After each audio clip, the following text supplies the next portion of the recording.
Some mothers would tell you that forgiveness is divine, that family comes first no matter what, that children are always worth a second chance. I used to believe that too. My name is Maria Rodriguez, and I'm 74 years old. I've spent most of my life putting my son before myself, making excuses for his behavior, and believing that unconditional love meant accepting unacceptable treatment. But there comes a moment in every woman's life when she realizes that love, without respect, is just manipulation wearing a prettier mask. Before we jump back in, tell us where you're tuning in from, and if this story touches you, make sure you're subscribed, because tomorrow I've saved something extra special for you. 3 months ago, I sat in a sterile dialysis center for 8 hours. 8 full hours. Hooked up to a machine that was keeping me alive, watching every other patient get picked up by their families while I waited for my son who never came. That day, something inside me died and something else was born. That something else had boundaries, had self-worth, and had finally learned that sometimes the people who hurt us most are the ones who claim to love us.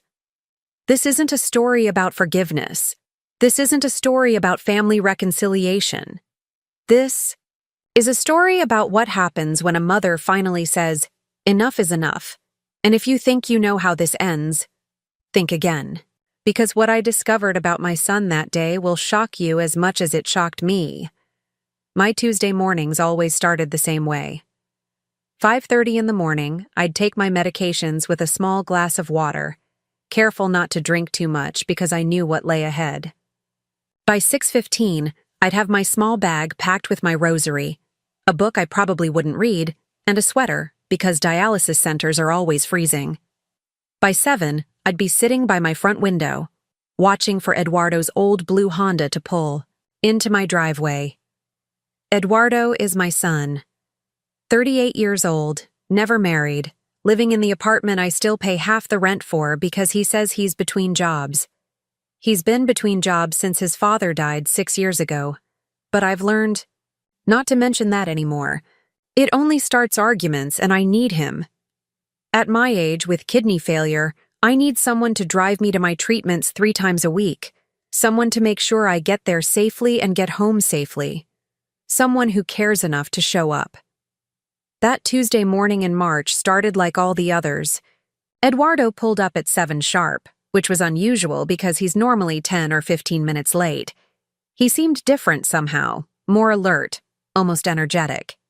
He was dressed nicer than usual too, wearing a button-down shirt I'd bought him for Christmas 2 years ago that still had the tags on it when I found it in his closet last month. "Morning, Mommy," he said as I settled into the passenger seat. He always called me Mommy when he wanted something or when he was feeling guilty about something. At 74, you learn to read these signs like weather patterns. "You look nice." "Today, mijo," I told him, adjusting my seatbelt. "What's the occasion?" "Can't a man dress nice to take his mother to her appointment?" He smiled, but it didn't reach his eyes. "Besides, I have some errands to run today. Might as well look professional." Errands. That word always made me nervous when it came from Eduardo's mouth. His errands usually involved asking someone for money or making promises he couldn't keep. But I didn't say anything. I'd learned that questioning Eduardo too much only made him angry, and I couldn't afford to have him angry with me. Not when I needed him. The drive to Valley Dialysis Center took 23 minutes through morning traffic. I know because I count every minute these days. When you're dependent on someone else for transportation to treatments that keep you alive, you become very aware of time. 23 minutes there, 4 hours of treatment, 23 minutes back. That was our routine. 3 times a week for the past 2 years since my kidneys finally gave up their fight. Eduardo walked me inside like he always did, helped me sign in, and kissed my forehead before the nurses took me back to my chair. That kiss felt different too. More formal, like something you do out of obligation rather than love. But maybe I was reading too much into things. Maybe I was just nervous because something in his demeanor was off. "I'll be back at 11:30, Mommy," he said loudly enough for the nurses to hear. 4 hours, just like always. Nancy, my regular nurse, smiled at him. "Such a good son," she said after he left. "You're lucky to have him." Lucky. I used to think so, too. My dialysis chair was number 7, third row from the window. I'd been sitting in the same chair for 2 years, watching the same parking lot, seeing the same rotation of cars coming and going. Dialysis is a strange kind of meditation. You're connected to a machine that's cleaning your blood, keeping you alive, and all you can do is sit there and think. Or try not to think, depending on the day. The first hour passed like it always did. The machine hummed its familiar rhythm, my blood flowing out red and returning cleaner. I tried to read the romance novel my neighbor had lent me, but I kept reading the same paragraph over and over. My mind was elsewhere, stuck on Eduardo's strange mood, his nice clothes, his talk about errands. By the second hour, I started watching the parking lot more intently. Not because I expected Eduardo back early, but because I'd developed a habit of noting who came and went. Mrs. Chen's daughter always arrived at 9:30 to pick up her mother. The tall man in the red truck came for his wife at 10:15. The young woman with the crying baby usually showed up around 10:45 to collect her father.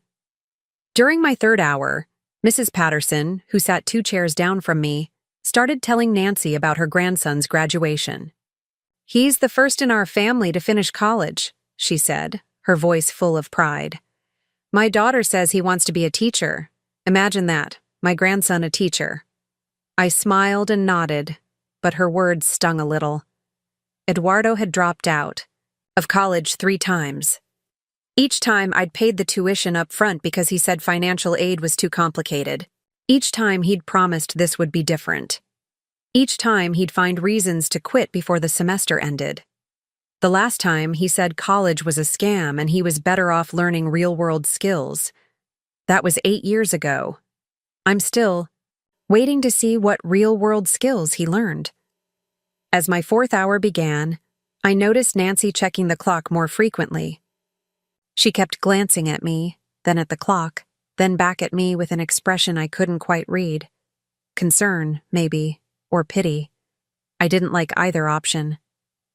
"Everything okay, Nancy?" I asked. "Of course, Mrs. Rodriguez. How are you feeling? Any cramping? Nausea?" "I feel fine." Preparing and narrating this story took us a lot of time, so if you are enjoying it, subscribe to our channel. It means a lot to us. Now back to the story. Why? Just checking. You know how we worry about our favorite patients. But I knew it was more than that. Nancy had been a dialysis nurse for 15 years. She'd told me once that she could tell time by watching families pick up their loved ones. Everyone had a pattern, a routine, a reliability that she'd come to depend on for managing her schedule. When someone broke that pattern, she noticed. Mrs. Chen's daughter arrived at 9:32, 2 minutes later than usual. She apologized profusely to her mother, explaining that traffic had been heavier than expected. Mrs. Chen just smiled and patted her daughter's hand. 2 minutes is nothing, dear. I've been waiting 78 years to see you grown up. What's 2 more minutes? The tall man in the red truck was early today, arriving at 10:05 instead of 10:15. His wife was surprised and delighted. "Look at you being punctual," she teased as he helped her from the chair. "What's gotten into you?" "Figured we could grab breakfast before the lunch crowd hits," he said. "That little cafe you like." They left arm in arm, and I felt a familiar ache in my chest. When was the last time Eduardo had suggested we do something together after my treatment? When was the last time he'd been early for anything involving me? By 10:30, I started checking the clock myself. Eduardo usually arrived at 11:20, 10 minutes before my treatment ended so he could chat with the nurses or use the restroom while they finished my session. But today felt different. Today I found myself hoping he'd be early, hoping he'd surprise me like the man in the red truck had surprised his wife. The young woman with the crying baby arrived at 10:53. Her father was ready and waiting, standing by his chair before she even entered the building. "There's my beautiful granddaughter," he said, taking the baby from his daughter's arms. Did you miss Grandpa? Of course you did. I watched them leave, 3 generations together, and tried to remember the last time Eduardo had brought anyone to meet me. He'd had girlfriends over the years, but none that he'd introduced to his mother. It's complicated, Mommy, he'd say whenever I asked. When it's serious, you'll be the first to know. I was the last to know about everything in Eduardo's life. His job losses, his money problems, his late-night phone calls that he took in another room. I was the last to know, but somehow I was always the first person he called when he needed something. 11 o'clock came and went, then 11:15. By 11:20, Nancy was definitely watching me more closely. She kept finding reasons. To check my machine, to adjust my blanket, to ask if I needed anything. He's probably just stuck in traffic, I said, more to convince myself than to explain anything to Nancy. I'm sure that's it, she agreed. But her voice had that careful, professional tone that nurses use when they're trying not to worry their patients. 11:30 arrived with no sign of Eduardo's blue Honda in the parking lot. My treatment was scheduled to end at 11:35, but sometimes it ran a few minutes over if my fluid removal wasn't progressing as quickly as expected. Today, it was progressing normally. Today, I would be done right on time with no extra minutes to buffer. Eduardo's lateness. At 11:32, my machine began its final cycle. Nancy started preparing to disconnect me, gathering supplies and sanitizing the area around my access port. She moved slower than usual, buying time, hoping Eduardo would appear before she had to face the awkward conversation about what happens when a patient has no ride home. Mrs. Rodriguez, she said gently, do you have another phone number I could try for Eduardo? Maybe his work? I gave her his cell phone number, the same one he'd had for years, the only number I had for him. She stepped away from my chair to make the call, but I could still hear her side of the conversation. Hi, this is Nancy from Valley Dialysis Center. I'm calling about Maria Rodriguez. Yes, your mother. Well, her treatment is finished and she's ready to be picked up. I see. Okay. How long do you think? I understand. Could you give me a better estimate? She hung up and returned to my chair with an expression that tried to be reassuring but failed. He's running late, she said. He asked if you could wait about an hour.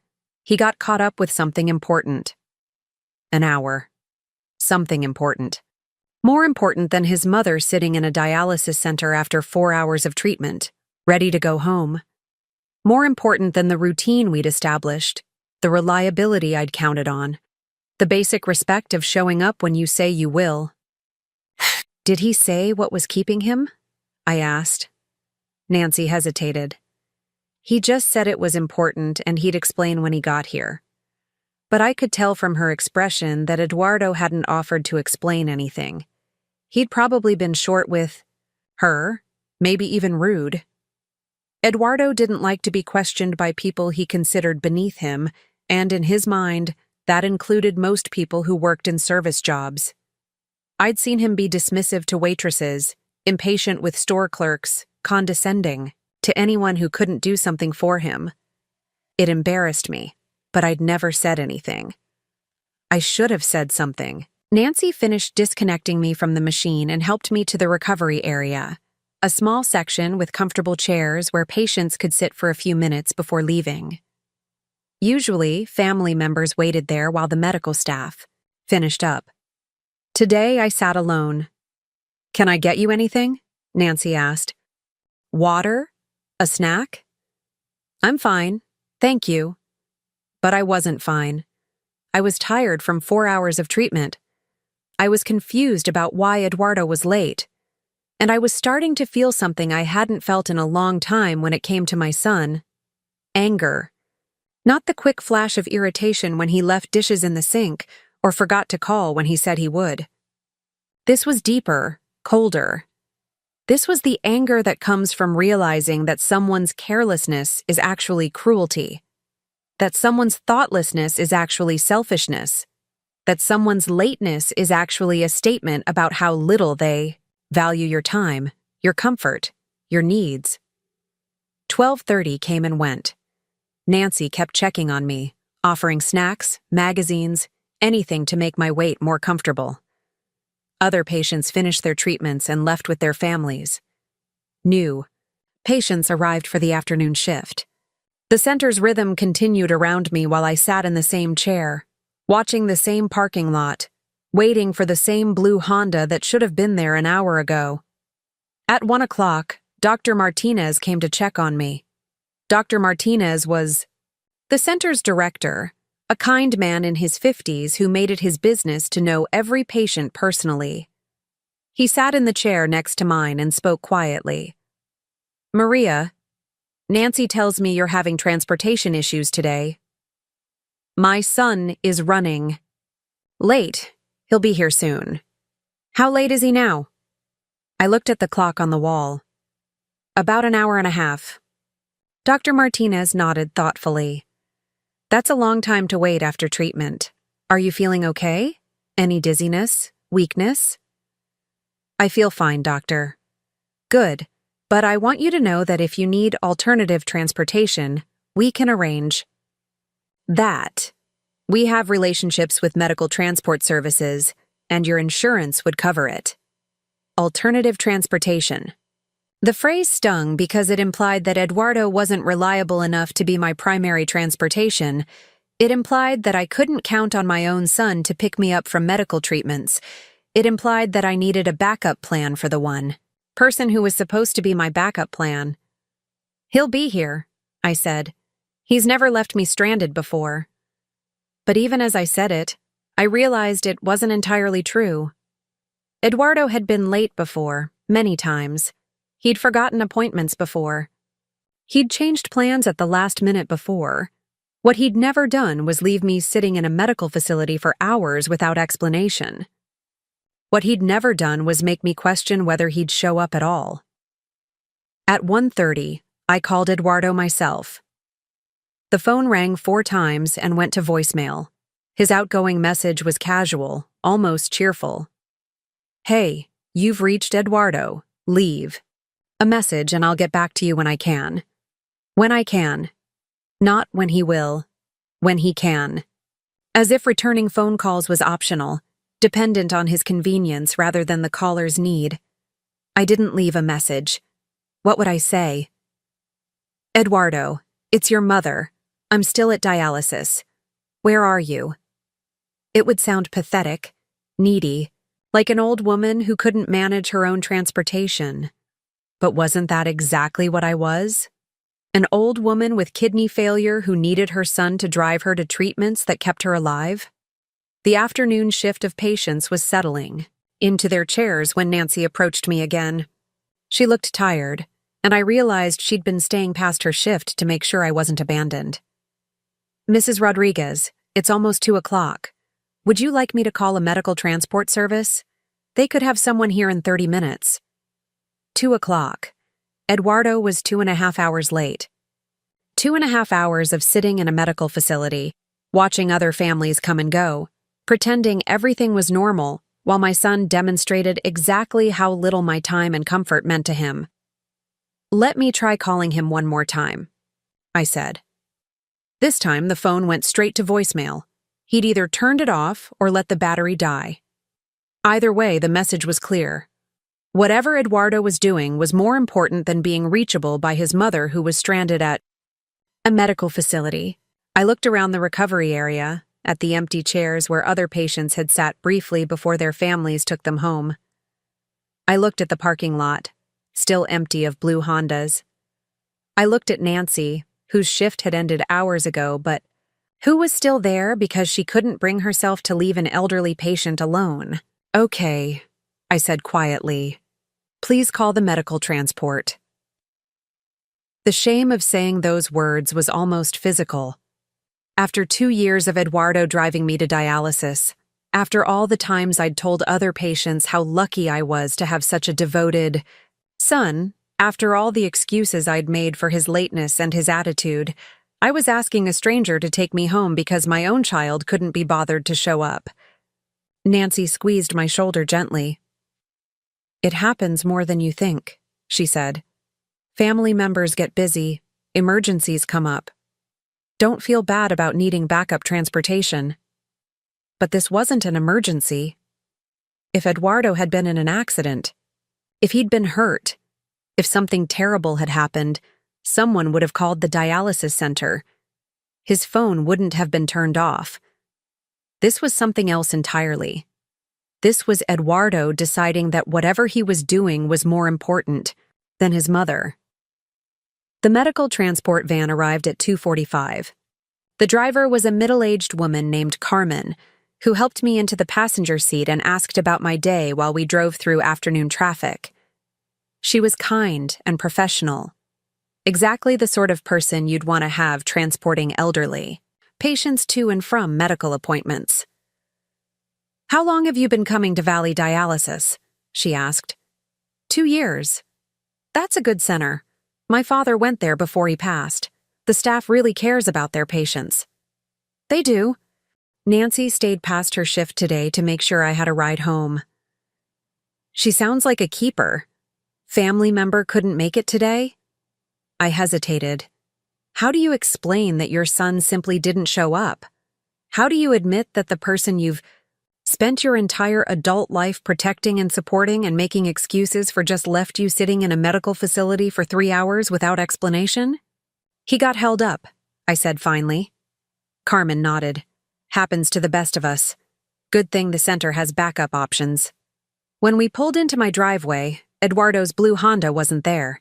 He hadn't beaten me home. He hadn't rushed over to check on me after realizing he'd missed our appointment.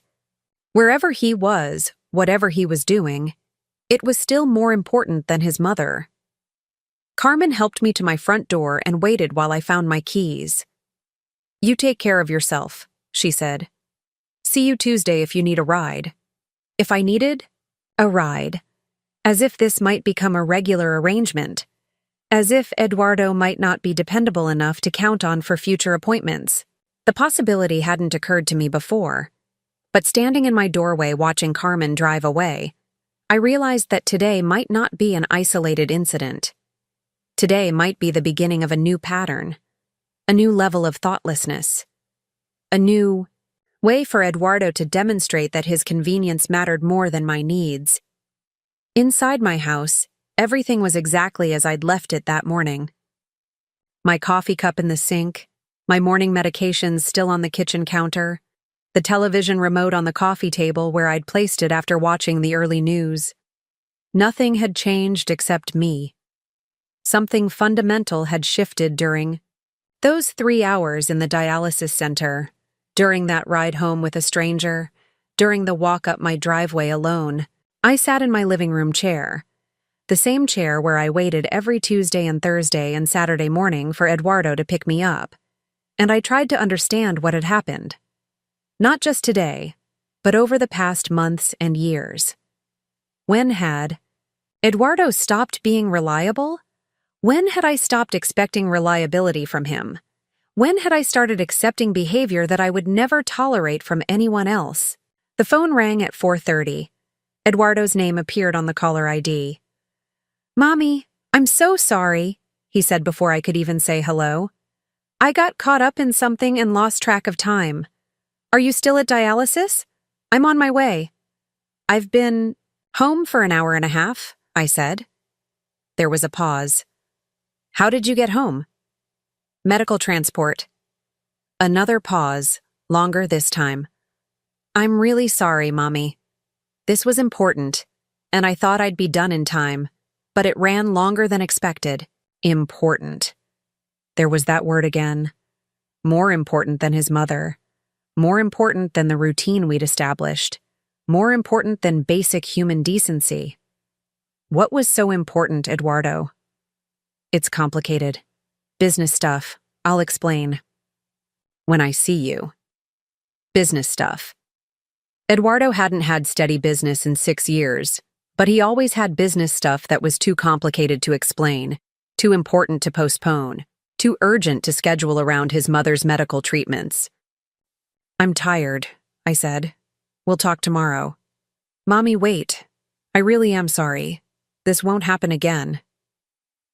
But as I hung up the phone, I realized that Eduardo had been saying those exact words to me for years, about being late, about forgetting plans, about disappointing me in small and large ways. "This won't happen again," was his signature promise, the one he broke most consistently.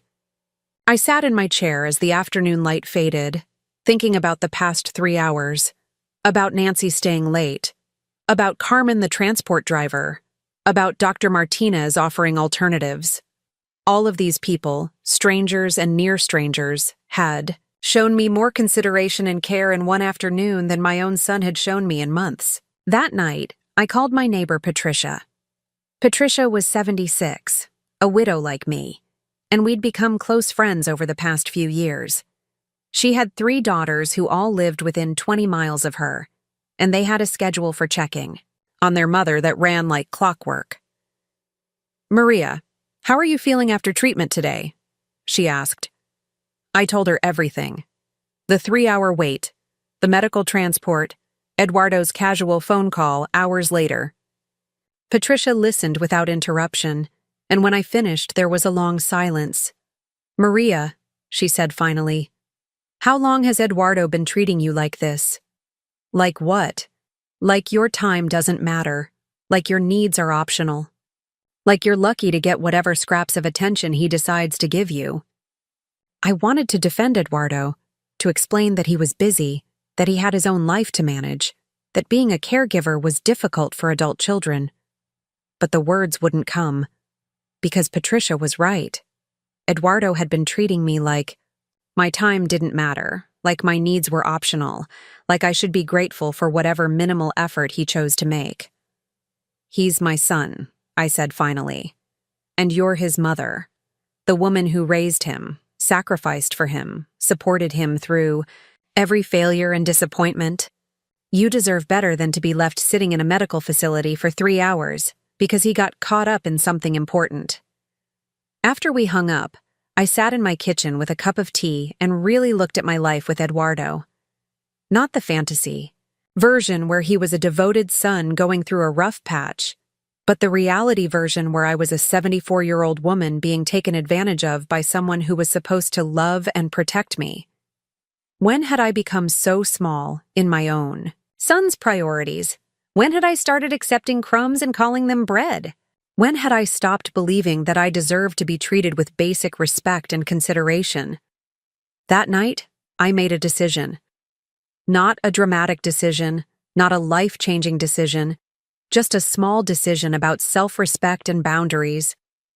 If Eduardo was going to treat my time as worthless, then maybe it was time to stop giving him access to something he clearly didn't value. But I had no idea that my small decision about self-respect was about to reveal a truth about my son that would change everything. I had no idea that Eduardo's 3-hour disappearance wasn't carelessness, or thoughtlessness, or even cruelty. It was something much worse than that. The next morning, I woke up with a headache that had nothing to do with my kidney condition and everything to do with the restless night I'd spent replaying Eduardo's excuses. "Business stuff," he'd said. "Complicated." Those were his go-to phrases whenever he didn't want to give me a real explanation, and I'd been accepting them for far too long. I made my coffee stronger than usual and sat at my kitchen table with my medication organizer, counting out pills for the week ahead. Wednesday, Friday, Saturday, Tuesday, Thursday, Saturday, Tuesday. The rhythm of dialysis had become the rhythm of my life, and Eduardo was supposed to be part of that rhythm. Reliable, predictable, present. Yesterday had shattered that illusion completely. My phone rang at 8:15. Eduardo's name on the caller ID made my stomach tighten. "Morning, Mommy. How are you feeling today?" "Tired," I said, which was true, but not complete. I was tired, angry, confused, and starting to see patterns I'd been ignoring for years. "Listen, about yesterday. I want to explain what happened, but I'd rather do it in person. Can I come over this morning?" I almost said yes automatically. the way I always did when Eduardo wanted something from me. But yesterday had changed something fundamental. Yesterday had shown me what it felt like to be completely dismissed by someone who was supposed to care about me. "I have a doctor's appointment this morning," I lied. "Maybe later." "What kind of appointment? Do you need a ride?" The irony wasn't lost on me. Now he was offering rides. Now he was concerned about my medical appointments. Where was this concern yesterday when I was sitting in a dialysis center for 3 hours? "I can manage," I said. There was a pause. Eduardo wasn't used to me being short with him, wasn't used to me not immediately accommodating his schedule. "Okay, well, maybe I'll stop by this afternoon. We need to talk." "We need to talk." Another one of his phrases that usually meant he needed something from me. Money, probably. Eduardo's mysterious errands and important business usually came down to money he didn't have for bills he couldn't pay. After we hung up, I decided to take a walk around my neighborhood. I needed fresh air and perspective, needed to clear my head before Eduardo showed up with whatever explanation he'd manufactured for his disappearance. The morning was crisp and bright, the kind of March day that promised spring was finally coming to Colorado. Mrs. Patterson from the Dialysis Center lived 3 blocks away, and I found myself walking past her house slowly, hoping I might see her outside. I wanted to talk to someone who understood what it was like to depend on family members for transportation, someone who might have insights about managing difficult adult children. She was in her front garden, pulling weeds from around her early tulips. When she saw me, she waved and walked over to the fence between her yard and the sidewalk. "Maria, isn't it? From Dialysis?" "Yes, you have such a beautiful garden." "Thank you. Gardening keeps me busy between treatments." "How are you?" "Feeling? I noticed you were still there when I left yesterday. Everything okay?" The question was casual, but I could hear the genuine concern underneath it. Mrs. Patterson had been through enough medical treatments to recognize when something was wrong with a fellow patient's routine. "My son was delayed," I said. "I had to arrange alternative transportation." Mrs. Patterson nodded knowingly. Family can be complicated. My grandson, the one I mentioned who's graduating college, he's wonderful. But his father, my son-in-law, that's another story entirely. Some people think that because we're older, our time isn't valuable anymore. What do you mean? Well, they'll keep us waiting without thinking twice about it. They'll change plans at the last minute because something better came up. They'll promise to help with something and then conveniently forget. Like we don't have schedules or feelings or dignity that matters. Her words hit me like a physical blow because they described Eduardo's behavior perfectly. The casual lateness, the last-minute cancellations, the promises that evaporated when something better came along. I'd been making excuses for all of it, telling myself that Eduardo was busy, that caregiving was stressful, that I should be grateful for whatever help he provided. "But they're family," I said weakly. "Family should treat us better, not worse. Family should be the people we can count on, especially when we're vulnerable. If a stranger treated you the way some family members do, you'd never speak to that stranger again." I thought about Carmen, the medical transport driver who'd been kinder to me in 30 minutes than Eduardo had been in months. I thought about Nancy, who'd stayed past her shift to make sure I wasn't abandoned. I thought about Dr. Martinez, who'd offered alternatives without making me feel like a burden. Mrs. Patterson was right. Strangers had treated me with more consideration and respect than my own son. We talked for a few more minutes about gardening and the weather, but her words about family expectations stayed with me as I walked home. When I reached my front door, Eduardo's blue Honda was in my driveway. He was early for once, probably because he was anxious to deliver whatever explanation he'd prepared. I found him in my kitchen, making coffee like he lived there. He'd used my good coffee, the expensive blend I saved for special occasions, and he'd made enough for 2 people without asking if I wanted any. These small presumptions had always irritated me, but I'd never said anything. Eduardo had a way. of making me feel petty for caring about such minor things. "There you are, Mommy. Where did you go so early?" "I took a walk.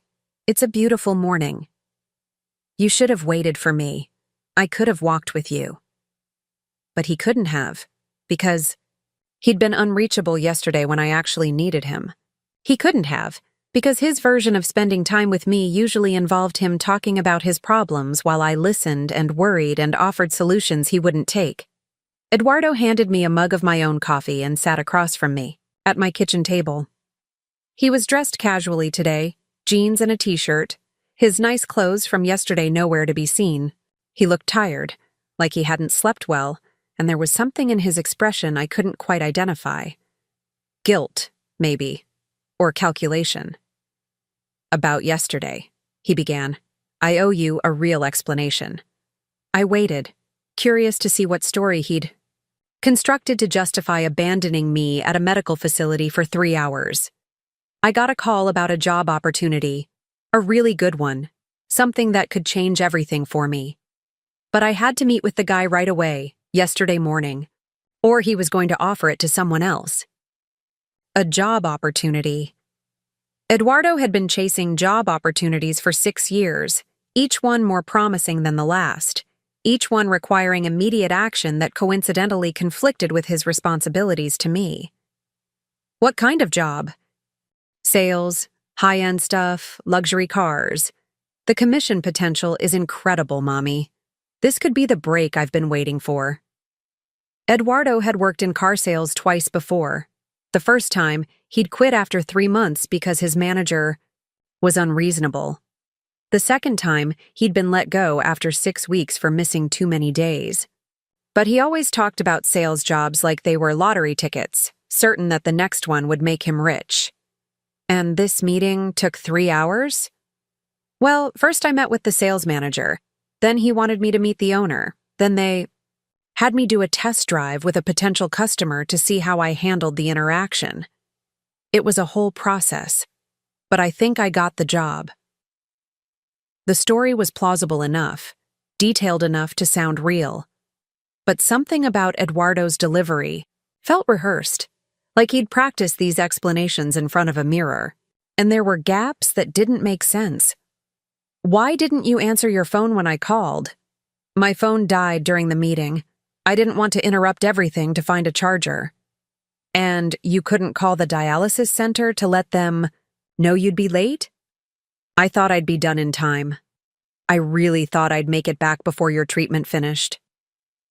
Every answer was reasonable on its surface, but together they painted a picture of someone who'd prioritized a job interview over his mother's medical needs. Someone who'd made a series of choices that all favored his convenience over my well-being. "Eduardo," I said carefully, "this is the 3rd time this month you've been significantly late picking me up from dialysis." "3rd time? Come on, Mommy. It's not that bad. 2 weeks ago, you were 45 minutes late because you stopped to look at apartments. Last week, you were an hour late because you forgot what time my treatment ended. Yesterday, you were 3 hours late for a job interview you didn't mention until today." Eduardo shifted uncomfortably in his chair. He wasn't used to me keeping track of his failures, wasn't used to me presenting evidence of his unreliability. "I'm doing my best here, Mommy. Taking care of you isn't easy. I have my own life to manage, too." Taking care of me. As if driving me to medical treatments 3 times a week was some enormous burden rather than the bare minimum of what a son should do for his mother. As if I should be grateful for his sporadic, unreliable assistance instead of expecting basic competence and consideration. "I never asked you to take care of me," I said quietly. "I asked you to drive me to dialysis."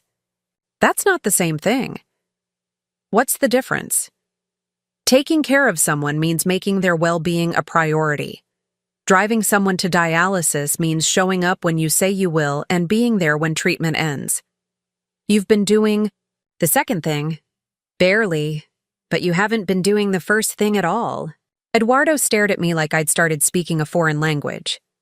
In his mind, showing up most of the time and eventually getting me home was taking care of me. The idea that I might need more than that, might deserve more than that, seemed to genuinely confuse him. Look, I'm sorry about yesterday, okay? But this job could be really important for both of us. If I start making good money, I can help you more. Maybe we could even look into getting you a car. A car. I was 74, years old with kidney failure, and Eduardo thought the solution to his unreliability was for me to drive myself to medical treatments. The suggestion was so absurd that I almost laughed. Eduardo, I haven't driven in 2 years. My reflexes aren't what they used to be, and dialysis leaves me tired and sometimes dizzy. Even if I could drive safely, who would help me if something went wrong during treatment? They have staff for that. Staff isn't family. Staff doesn't know my medical history or my preferences or how to advocate for me if something goes wrong. So what do you want me to do? Turn down job opportunities so I can be your personal chauffeur? Personal chauffeur. That's how Eduardo saw his role in my medical care. Not as a son helping his mother through a health crisis, not as family, providing essential support, but as a chauffeur whose services I was lucky to receive. I want you to be reliable, I said. I want you to show up when you say you will and be there when I need you. I want you to understand that my medical treatments aren't optional social events that can be rescheduled around your convenience. I am reliable. Yesterday was unusual circumstances. Eduardo, you've been late or absent or distracted for months. Yesterday wasn't unusual circumstances. Yesterday was you finally showing me exactly how little my needs matter to you. The words came out harsher than I'd intended, but they were true. For months, maybe years, Eduardo had been demonstrating through his actions that my time, my comfort, my medical needs were secondary to whatever else was happening in his life. Yesterday had just been the most extreme example of a pattern I'd been refusing to see. Eduardo stood up abruptly, his chair scraping against the kitchen floor. This is ridiculous, Mommy. I'm trying to build a career, trying to make something of myself, and all you can do is complain about being a few minutes late here and there. 3 hours isn't a few minutes. Fine, 3 hours, one time, and I apologized. You apologized for getting caught, not for leaving me stranded. I didn't leave you stranded. You got home fine. I got home because strangers helped me, because a nurse stayed past her shift and a medical transport driver treated me with more consideration than my own son. Eduardo grabbed his keys from the counter, his movements sharp and angry. You know what, Mommy? Maybe you should use medical transport from now on. Maybe that would be easier for both of us. The suggestion hit me like a slap. Eduardo was offering to abandon his caregiving responsibilities entirely, rather than acknowledge that his behavior had been unacceptable. Rather than commit to being more reliable, he was suggesting I find other arrangements. Is that what you want? I asked. I want you to stop acting like I'm the worst son in the world because I had one bad day. One bad day, Eduardo? Let me tell you about my bad days. My bad days are when I can't eat solid food because my stomach is rejecting everything. My bad days are when I'm so tired from treatment that I can barely walk from the car to my front door. My bad days are when I sit in a medical facility wondering if my son cares enough about me to show up. Eduardo stopped at the kitchen doorway. His back still turned to me. Of course I care about you. Then act like it. Don't tell me you care while treating me like an inconvenience. Don't say you love me while demonstrating that everything else in your life is more important than I am. He turned around then, and I saw something in his face that I'd never seen before. Not guilt or shame or even anger.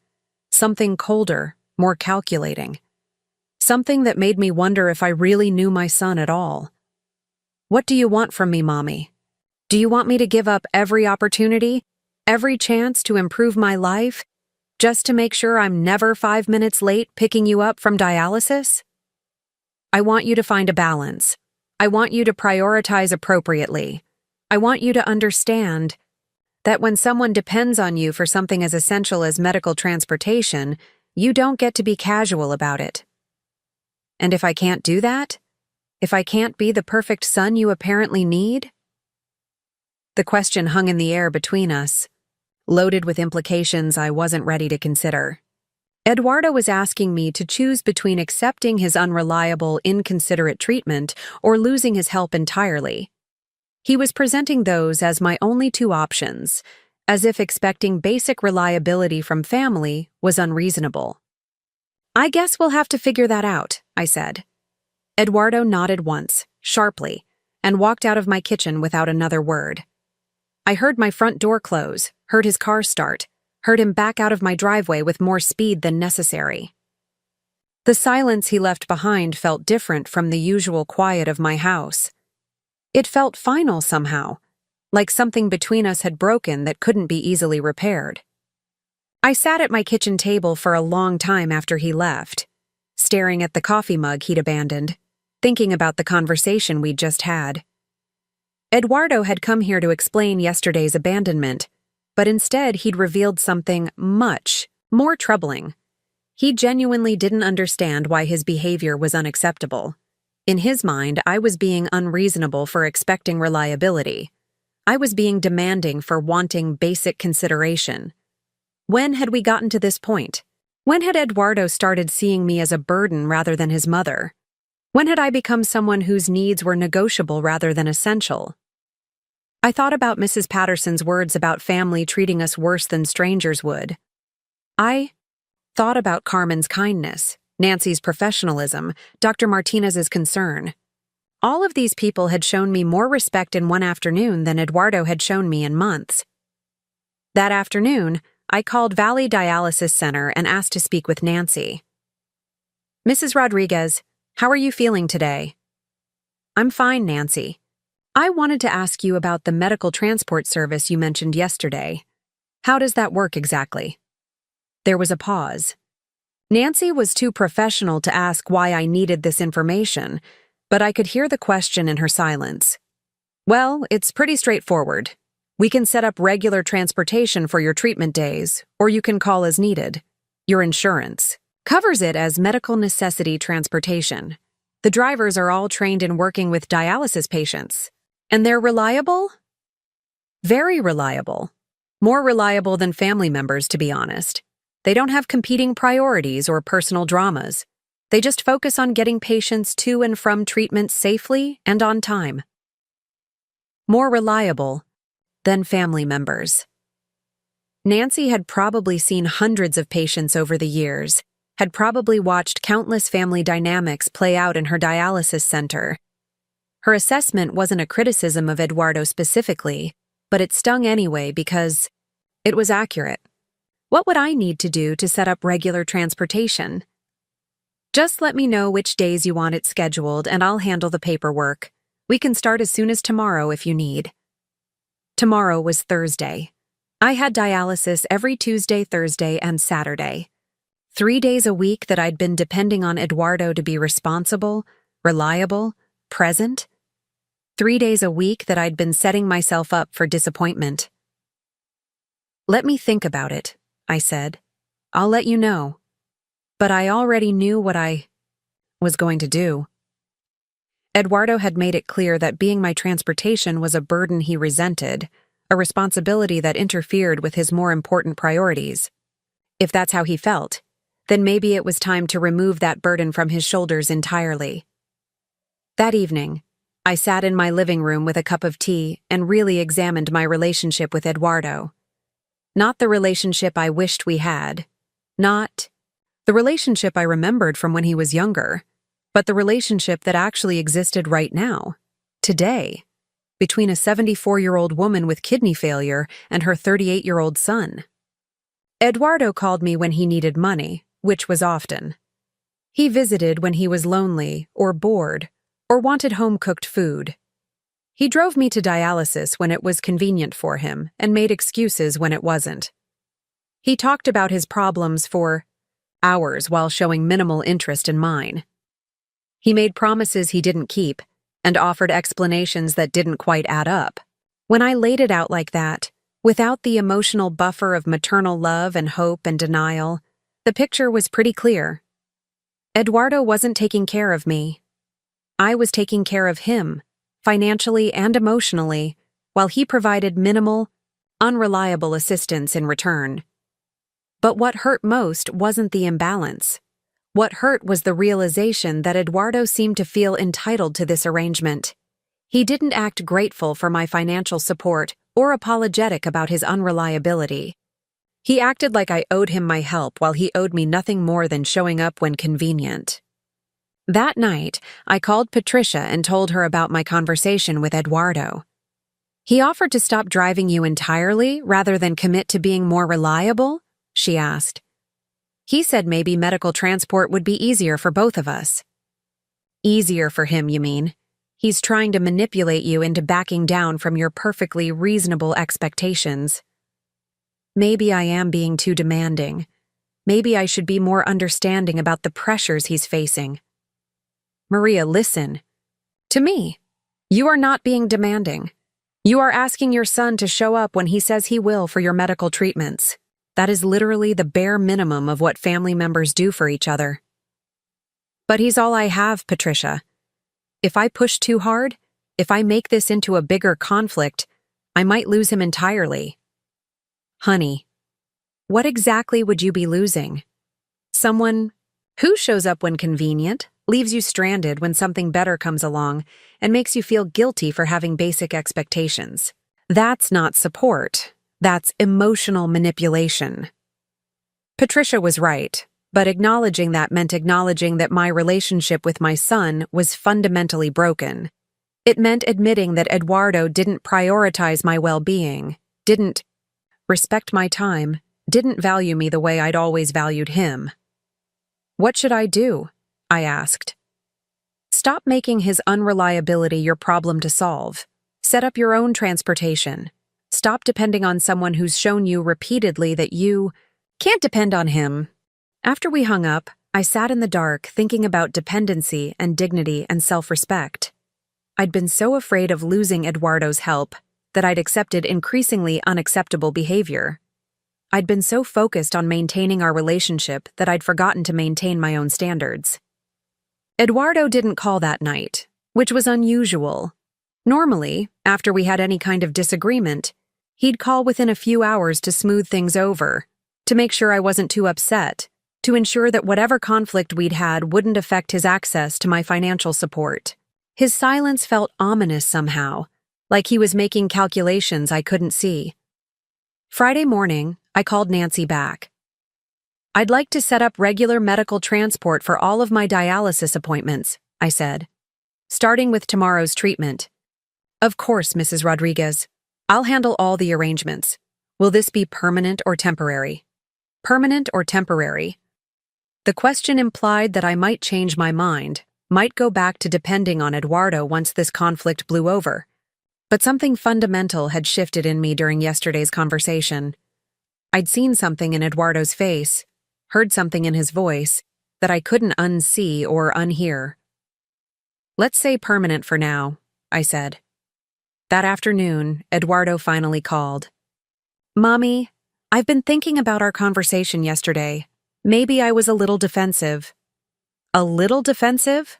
That was Eduardo's version of an apology, acknowledging that his reaction might have been slightly unreasonable while avoiding any admission that his behavior had been unacceptable.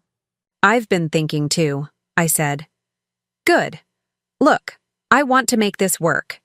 Maybe we can figure out a better system for communication. Make sure these scheduling conflicts don't happen again." Scheduling conflicts. Eduardo was still framing his abandonment of me as a mutual problem that we needed to solve together, rather than his failure to meet a basic responsibility. "I've arranged for medical transport to handle my dialysis appointments," I said. There was a long pause. "What do you mean?" "I mean, I've set up regular transportation through the dialysis center. You don't need to drive me anymore." "Mommy, that's not necessary. We can work this out. I think this is better for both of us. You won't have to worry about scheduling conflicts, and I won't have to worry about being stranded." "You weren't stranded. You got home fine." Eduardo, I sat in a medical facility for 3 hours after a 4-hour treatment because you decided something else was more important. That's the definition of being stranded. It was one time. It was the last time. I'm not putting myself in that position again. Another long pause. I could practically hear Eduardo calculating, trying to figure out how this change would affect him.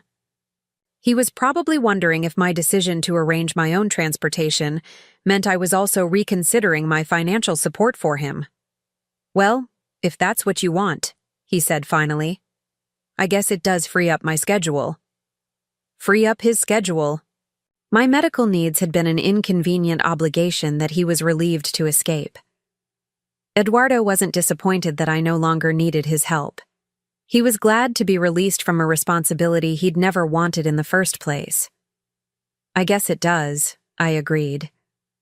So we're good then? No hard feelings? No hard feelings. Eduardo wanted reassurance that this conflict wouldn't have lasting consequences for him, that I wasn't holding grudges that might affect his access to my support and resources. We're good, I said, but I wasn't sure we were good at all. I wasn't sure we'd been good for a long time. Saturday morning, my first dialysis appointment with medical transport, Carmen picked me up at 6:45 sharp. She was the same driver who'd brought me home on Tuesday, and she greeted me like an old friend. How are you feeling today, Maria? Better, thank you. Ready to get this treatment over with. That's the spirit. Nice that you don't have to worry about coordinating with family members anymore. Sometimes it's easier to just handle your own arrangements.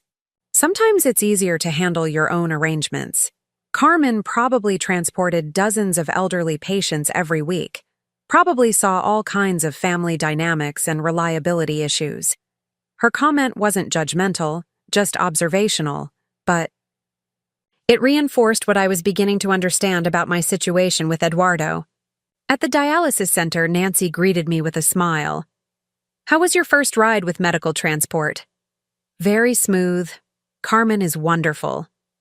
She's one of our best drivers, very reliable, very caring. You'll be in good hands. Reliable. Caring. Two qualities I'd thought I could count on from Eduardo, but had been disappointed by repeatedly. Two qualities that strangers were providing more consistently than my own son. During my treatment, I watched the familiar rhythm of the dialysis center. Patients arriving, getting connected to machines, sitting for hours while their blood was cleaned, getting disconnected, leaving with family members or transport services. Everyone had their routine, their support system, their way of managing this necessary but difficult part of their lives. Mrs. Patterson was in her usual chair, 2 spots down from mine. Her daughter had arrived early and was sitting beside her, talking quietly about weekend plans. The love and care between them was obvious, comfortable, natural. They weren't performing dutiful family interactions. They were genuinely enjoying each other's company. I tried to remember the last time Eduardo had seemed to genuinely enjoy spending time with me, the last time our interactions had felt natural rather than obligatory. The last time he'd asked about my day without needing something from me. The last time he'd shared something about his life without it being a request for advice or financial help. I couldn't remember. Our relationship had become entirely transactional. He provided minimal, unreliable assistance with transportation, and I provided financial support, emotional support, and a home-cooked meal whenever he was hungry. The balance was so lopsided that I'd stopped seeing it clearly, stopped recognizing how little I was receiving in return for everything I was giving. When Carmen picked me up after treatment, she asked about my weekend plans. Nothing special. Quiet weekend at home. That sounds nice. Sometimes quiet weekends are the best kind. Family coming to visit? Probably not this weekend. Carmen nodded without pressing for details. She probably transported enough elderly patients to recognize the tone that meant family relationships were complicated. She probably heard enough stories to know that adult children didn't always prioritize their aging parents the way they should. That weekend, Eduardo didn't call or visit. Usually, he checked in at least once over the weekend, often stopping by for dinner on Sunday if he didn't have other plans. His absence felt deliberate, like he was punishing me for arranging my own transportation, for no longer needing him in the way I used to. But instead of feeling abandoned, I felt something unexpected. Relief. Relief that I didn't have to worry about whether Eduardo would show up for Tuesday's dialysis appointment. Relief that I didn't have to manage his moods or make excuses for his lateness. Relief that I could count on Carmen and the medical transport service to be professional, punctual, and focused on my needs rather than their own convenience. Sunday evening, Patricia called to check on me. "How was your first weekend of independence?" "Quiet. Eduardo hasn't called since I told him about the transportation arrangements." "He's probably sulking. Men like Eduardo don't like it when their mothers stop needing them, especially when they weren't meeting those needs very well in the first place." "Do you think I made the right decision?" "Maria, you made the only decision that preserved your dignity and safety. Eduardo showed you that you couldn't depend on him for something as basic as medical transportation. You found a solution that doesn't require you to beg for basic consideration from someone who should be providing it freely." Monday morning, Eduardo finally called. "Mommy, I wanted to check on you. How did Saturday go with the transport service?" "It went fine. Very smooth." "Good, good. Listen, I've been thinking, and I realize I might have been taking some things for granted. Maybe I could still drive you sometimes when my schedule allows." When his schedule allows. Eduardo was offering to occasionally provide transportation as a favor to me, rather than acknowledging that regular, reliable transportation to medical treatments should be a given. He was positioning himself as generous for offering to sometimes do what he should have been doing consistently all along. "The transport service is working out well," I said. "I think I'll stick with that arrangement." "Are you sure? I mean, it seems impersonal. These drivers don't know you like I do." Eduardo was right that the drivers didn't know me like he did. But that was part of what made them better at their job.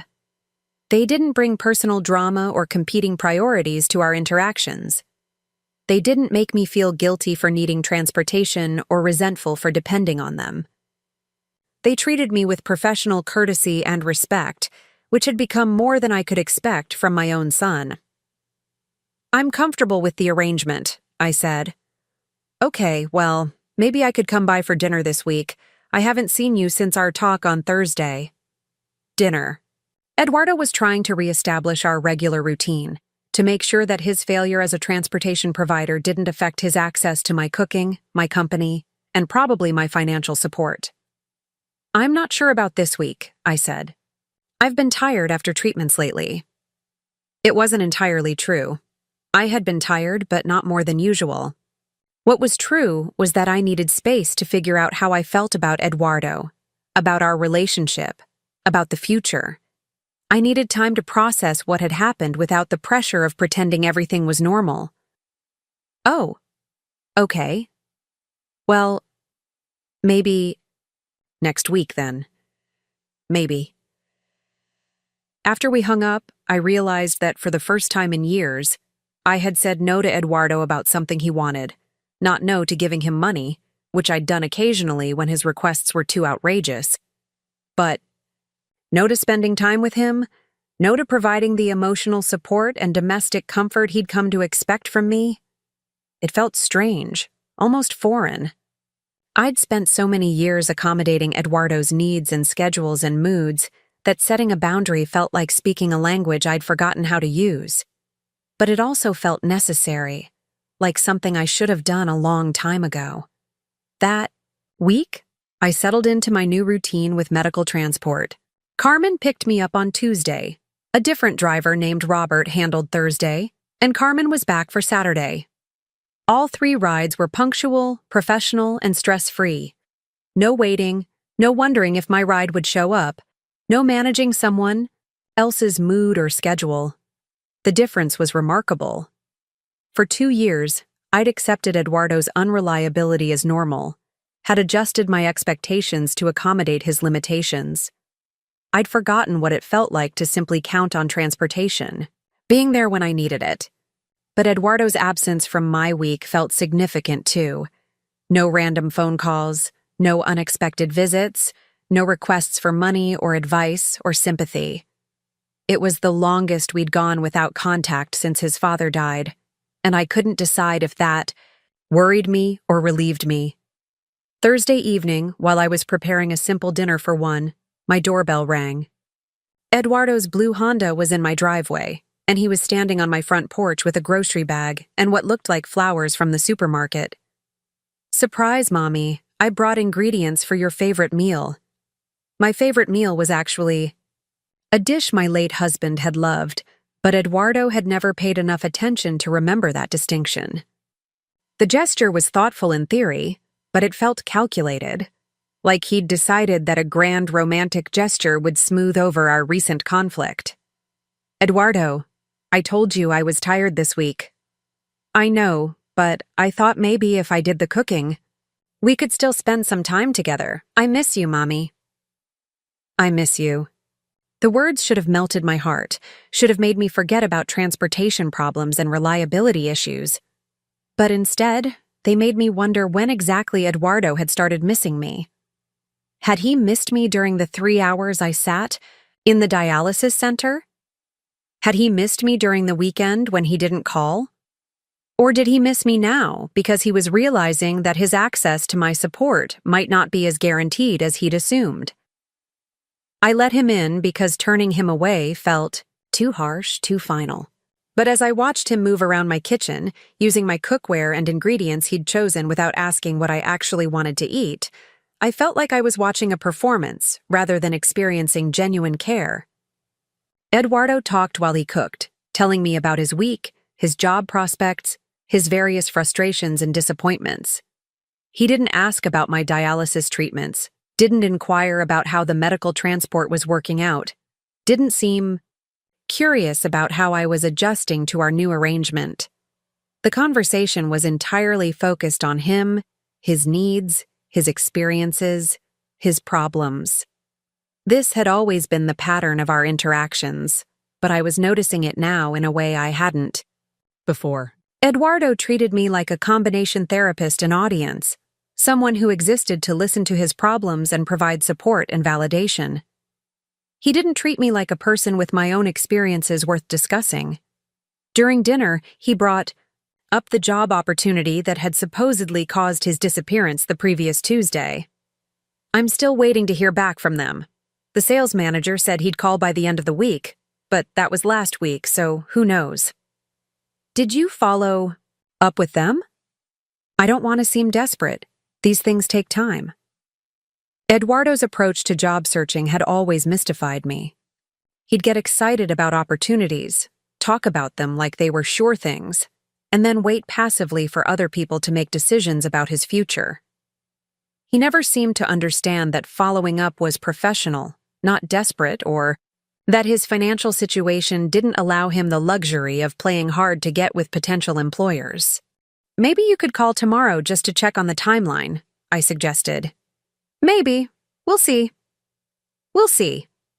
Another of Eduardo's favorite phrases, meaning he had no intention of taking my advice but didn't want to argue about it. Eduardo asked for my opinions constantly but rarely acted on them, which made me wonder why he bothered asking in the first place. After dinner, Eduardo settled into my living room like he planned to stay for hours. He turned on the television, found a sports program, and made himself comfortable on my sofa. The presumption bothered me more than it should have. He hadn't asked if I wanted to watch television, hadn't inquired about my evening plans, hadn't considered that I might want quiet time or early sleep after a dialysis day. "Eduardo, I'm pretty tired tonight. Maybe we should call it an evening." He looked surprised, like the idea. The decision came to me on a Tuesday morning in April, exactly 1 month after Eduardo had left me stranded at the dialysis center. I was sitting in my kitchen, having coffee and sorting through the mail, when I found the property tax assessment for my house.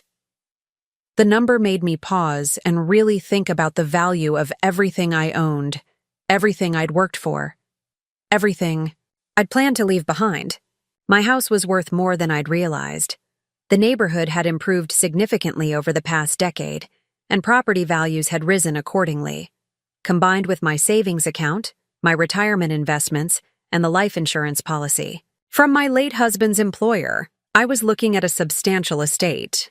Money that could make a real difference in someone's life. Money that could provide security and opportunities for the right person. But who was the right person? For 38 years, I'd assumed it would be Eduardo. He was my only child, my flesh and blood, the person I'd sacrificed for and worried about and supported through every challenge and setback. Leaving everything to him had seemed so automatic, so natural, that I'd never seriously considered any alternative. Until now. I set down the property assessment and really thought about what Eduardo would do with an inheritance. Based on his track record with money, his approach to responsibility, his pattern of making poor decisions and expecting other people to fix the consequences, I had a pretty clear picture. He'd probably quit whatever job he had at the time, spend freely without budgeting or planning, and burn through everything within a few years.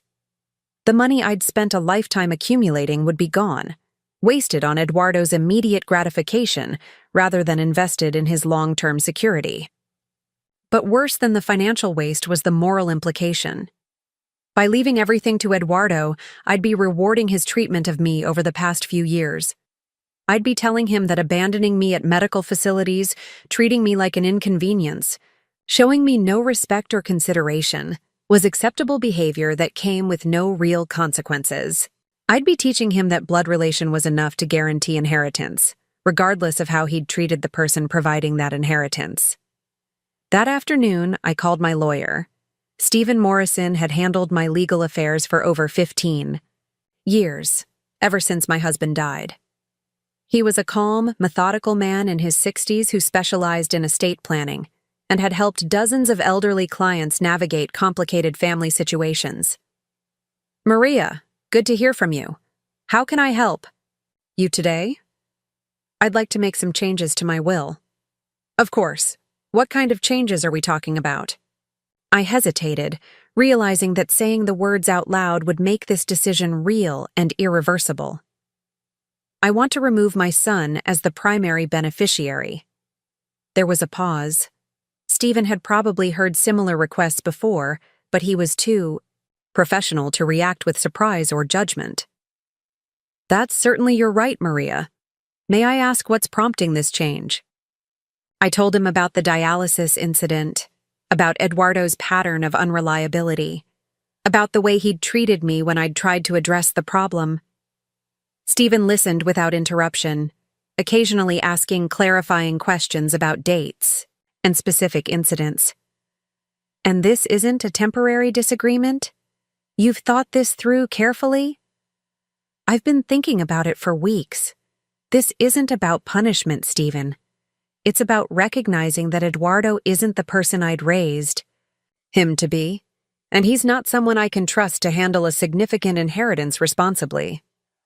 "Understood. Do you have someone else in mind as your primary beneficiary?" "I did, actually. Over the past few weeks, as I'd been processing my feelings about Eduardo, I'd also been noticing other people in my life who'd shown me kindness and consideration. People who treated me with respect, who demonstrated character and integrity in their daily actions. "Isabel Morales," I said. "She's my neighbor Patricia's daughter. She's 28, a teacher, married with 2 young children. She's been incredibly kind to me over the past few years." Stephen made notes while I explained about Isabel, how she'd helped me with grocery shopping when I was too weak after treatments, how she'd shoveled my sidewalk during winter storms, without being asked, how she'd brought her children over to visit, understanding that elderly people needed connection and joy in their lives, how she'd never asked me for anything but had consistently offered help and companionship. "Isabel, sounds like a wonderful young woman," Stephen said. "But are you sure about making such a significant change? Perhaps you could reduce Eduardo's inheritance rather than eliminating it entirely? I'd considered that option, but it felt like a compromise that would satisfy no one. Eduardo would feel cheated out of what he considered his birthright, and I'd still be rewarding his poor treatment of me with a substantial financial gift. Either I believed he'd earned an inheritance through his behavior toward me, or I didn't. There was no middle ground that made moral sense. No, I want Eduardo removed entirely. I want everything to go to Isabel. Everything? The house, the savings, the investments, the insurance proceeds? Everything. Isabel has 2 small children and a teacher's salary. That money could pay for their college educations, help with a down payment on a house, provide security for their family. Eduardo would waste it within 5 years. Stephen scheduled an appointment for the following week to draft the new will. He explained the legal requirements, the witnesses we'd need, the steps to ensure the document would be uncontestable. He also warned me that disinheriting an only child could lead to legal challenges, even if the will was properly executed. Eduardo could argue that you weren't mentally competent when you made these changes, or that someone influenced you inappropriately. Are you prepared for that possibility? Eduardo hasn't paid enough attention to my mental state to know whether I'm competent or not, and no one has influenced me except Eduardo himself, through his own actions. That weekend, I visited Patricia to tell her about my decision. I'd been putting off this conversation because I wasn't sure how she'd react to her daughter suddenly becoming wealthy because of my family problems. "You want to leave your entire estate to Isabel?" Patricia said, setting down her coffee cup with a small clink. "Maria, that's incredibly generous, but are you sure? That's a life-changing amount of money." "That's exactly why I want it to. Go to someone who'll use it wisely." Isabel is building a life, raising children, contributing to her community. She deserves security and opportunities. But Eduardo is your son. Eduardo is my son, but he's not my responsibility anymore. I raised him, supported him, gave him every advantage I could afford. What he's done with those advantages is his choice. What I do with my money is mine. Patricia was quiet for a long moment, processing the implications of what I was telling her. Isabel doesn't know about this, does she? No, and I don't want her to know until after I'm gone. I don't want this to change our relationship or make her feel obligated to me in any way. She'll be shocked. She's never expected anything like this. That's part of why she deserves it. She's been kind to me without any expectation of reward. She's shown me the respect and consideration that Eduardo should have shown but didn't. The following Tuesday, Stephen and I met at his office to draft the new will. He'd prepared all the necessary paperwork, and we went through each section, carefully, making sure every detail was correct.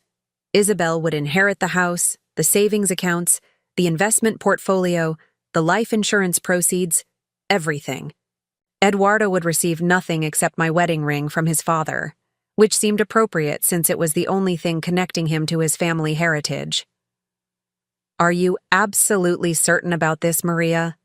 Stephen asked as we prepared to sign the documents. "Once this is executed, it becomes your legal will. Eduardo will have no claim to your estate." "I'm certain." I signed the new will with 2 witnesses present, both employees from Stephen's law firm who didn't know me personally and had no stake in my family dynamics. The process was quick and businesslike, but it felt momentous. With a few signatures, I'd fundamentally changed the trajectory of 2 families, ensuring that my life's work would benefit people who'd earned it through their character rather than their genetics. That evening, Eduardo called. He'd been checking in more frequently since our confrontation, probably sensing that something had shifted in our relationship and wanting to manage whatever damage might affect his future prospects. "How are you? Feeling, Mommy? How was dialysis today?" "Fine. The transport service continues to work well." "Good. Good. Listen, I've been thinking about maybe taking you to dinner this weekend. That little Italian place you like." The offer surprised me. Eduardo rarely suggested activities that focused on my preferences, and he'd never volunteered to spend money on taking me out to eat. The gesture felt calculated, like he was working to rebuild goodwill for reasons I couldn't quite identify. That's thoughtful, but I'm not sure I'm up for it. I've been tired lately. Come on, Mommy. It would be good for you to get out, have a nice meal, spend some time together. My treat. His treat. Eduardo, who'd been unemployed or underemployed for months, who'd been asking me for financial help regularly, was offering to pay for dinner at a restaurant that was expensive by my standards. Where had this sudden financial generosity come from? Where are you getting money for expensive dinners, Eduardo? I've been picking up some freelance work. Nothing major, but enough to cover a nice dinner for my mother. Freelance work. This was the first I'd heard of any employment, freelance or otherwise. Eduardo usually shared every detail of his job prospects and financial situation, partly because he knew I worried about his stability, and partly because he often needed my help managing whatever income he did have. What kind of freelance work? Marketing stuff, social media consulting. It's temporary, but it pays okay. The explanation was vague enough to be suspicious. Eduardo had never shown any aptitude for marketing or social media, had never mentioned interest in that field, had never demonstrated the self-discipline required for freelance work. But he seemed determined to convince me that he was suddenly financially stable enough to treat me to dinner. I appreciate the offer, but I think I'll stay home this weekend. You sure? We haven't spent much time together lately. I've been dealing with some fatigue issues. Maybe another time. Eduardo accepted my refusal more easily than I'd expected, which seemed odd. Usually, when he had an agenda, he was more persistent about getting what he wanted. His casual acceptance of my decline made me wonder if the dinner invitation had been a test of some kind, a way to gauge my mood or my willingness to spend time with him. Over the next few weeks, Eduardo's behavior became increasingly puzzling. He called more frequently, but for shorter conversations. He offered to help with tasks around the house, but seemed relieved when I declined. He mentioned future plans that included me, but in vague, non-committal ways. It felt like he was going through the motions of being an attentive son, without actually wanting to invest the time or effort required. Meanwhile, my life without depending on Eduardo for transportation had settled into a comfortable routine. Carmen and the other medical transport drivers had become familiar, friendly presences in my week. They asked about my health, remembered details from previous conversations, and treated me with consistent professionalism and warmth. The reliability was remarkable after months of Eduardo's unpredictability. Isabel continued to be a bright spot in my week. She stopped by every few days, usually with her children, bringing energy and laughter into my quiet house. She never stayed too long or asked for anything beyond conversation and maybe a glass of water for the kids. Her visits felt natural, unforced, genuinely caring. One afternoon in early May, Isabel found me in my backyard, pulling weeds from the flower, beds that had been my husband's pride and joy. I'd been neglecting the garden since his death, but spring had inspired me to try maintaining it again. Those roses are gorgeous, Mrs. Rodriguez. You have such a green thumb. My husband planted those. I'm just trying to keep them alive. Well, you're doing a beautiful job. Would you like some help? I love gardening, and the kids could play in your backyard while we work. We spent the afternoon working side by side, pulling weeds, pruning dead branches, planning what to plant in the empty spaces. Isabel's children played on my old swing set, the one Eduardo had used 30 years ago. Their laughter filled the yard with life and joy that had been missing for too long. Mrs. Rodriguez, can I ask you something personal? Isabel said as we finished up. Of course, dear. My mom mentioned that you and your son have been having some difficulties. I hope I'm not overstepping, but I wanted you to know that if you ever need anything at all, please don't hesitate to ask. You've been so kind to our family. I looked at this young woman, her clothes dirty from gardening, Her children happy and tired from playing, her face open and concerned about an elderly neighbor's well-being. The contrast with Eduardo's self-centered approach to our relationship was stark and painful. Thank you, Isabel. That means more to me than you know. That evening, I called Stephen to make one small addition to my will. I wanted to include a letter explaining my decision, something that would make my reasoning clear if anyone ever questioned my mental competence or the circumstances surrounding the inheritance change. A letter is a good idea, Stephen agreed.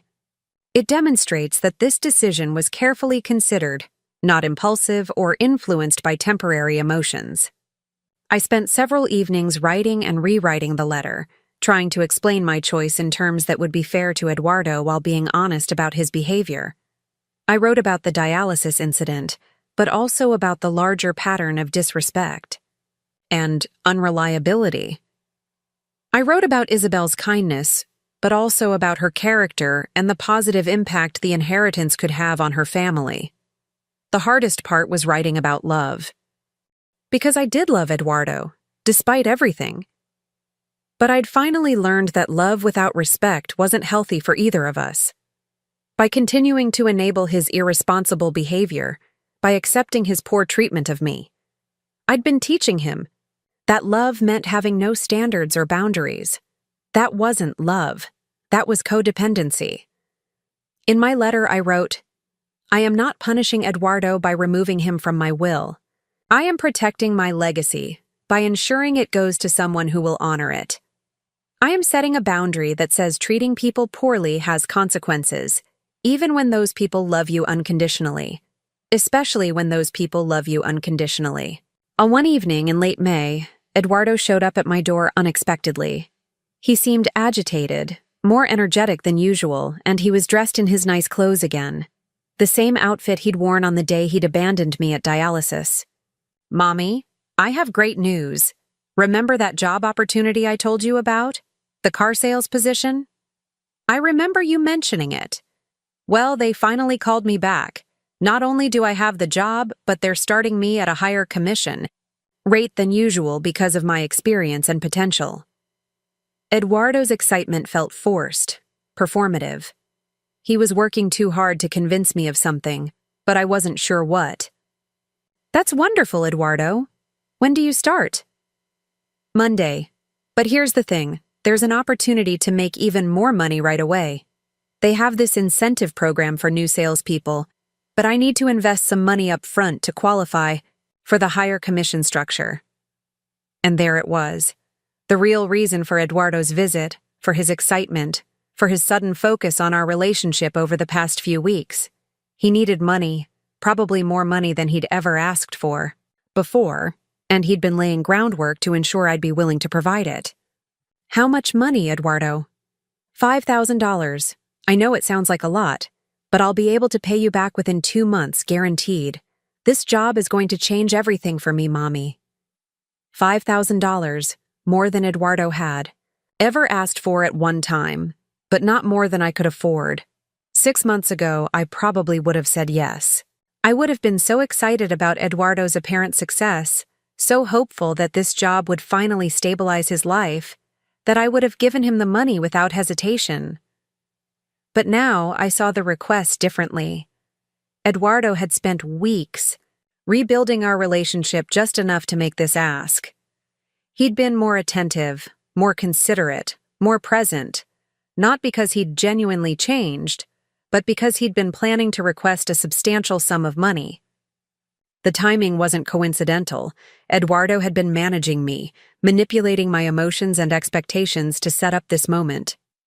Eduardo, you've asked me for money for job opportunities before. Remember the real estate licensing course? The personal training certification? The business partnership with your friend Marcus? This is different, Mommy. This is a real company with a proven track record. I'm not asking you to fund some pipe dream. This is a legitimate investment in my future. Where exactly does this $5,000 go? What specifically are you investing in? Eduardo's explanation was complicated and full of industry jargon that sounded impressive but didn't make much practical sense. Something about exclusive client lists and premium inventory access and guaranteed sales territories. The more he talked, the more it sounded like a sophisticated version of the get-rich-quick schemes he'd fallen for before. Can you show me some paperwork? Employment contracts? Company literature? Something that explains this opportunity in writing? It's all verbal right now. They want to move fast to get me started. That's why I need the money by Friday. By Friday. Eduardo was creating artificial urgency, trying to pressure me into making a decision without time to research or ask questions. This was exactly the kind of high-pressure tactics that legitimate employers didn't use. Eduardo, this sounds like a scam. It's not a scam, Mommy. This is my chance to finally get ahead, to build a real career. But I need your help to make it happen.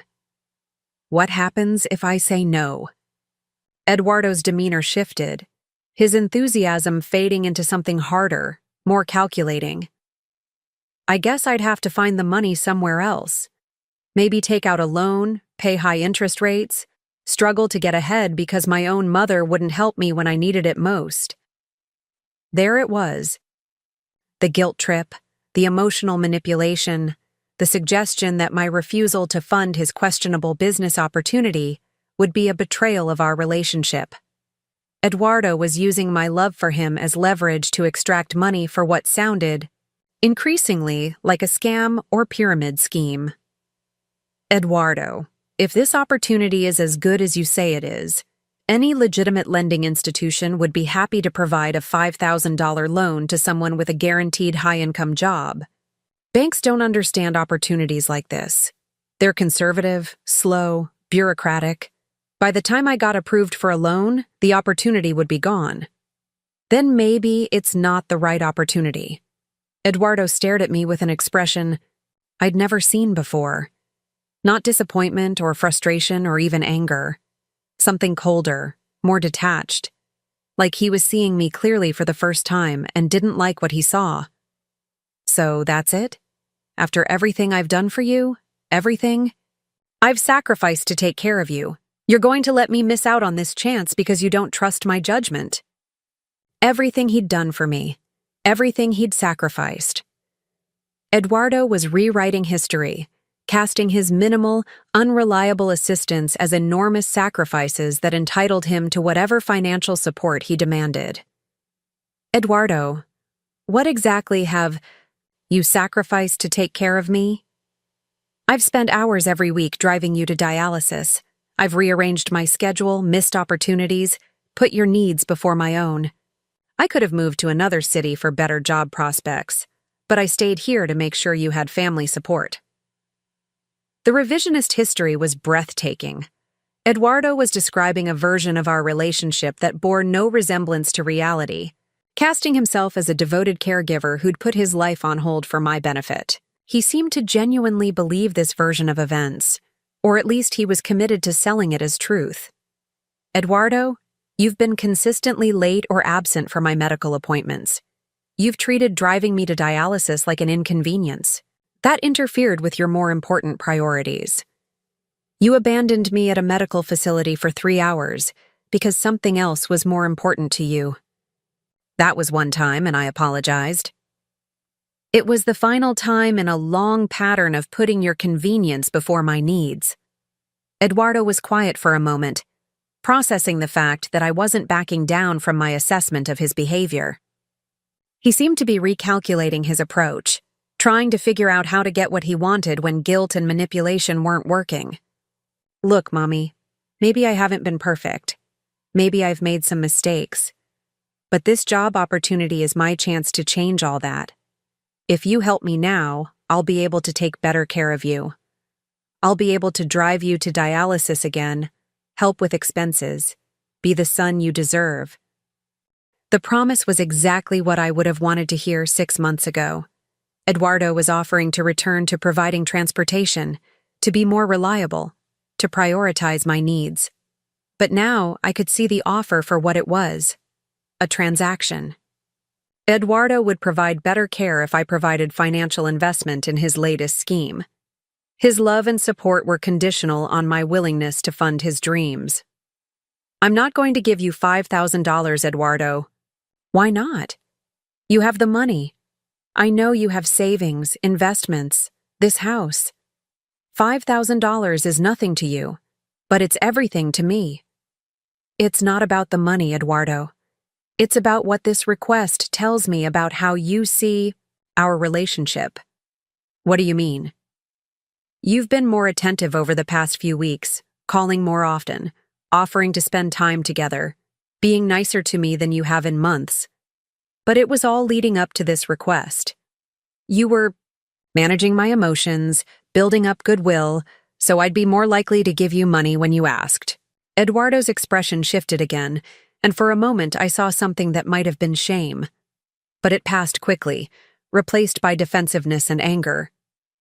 That's not true. I've been trying to repair our relationship because I love you. You've been trying to manage our relationship because you need money.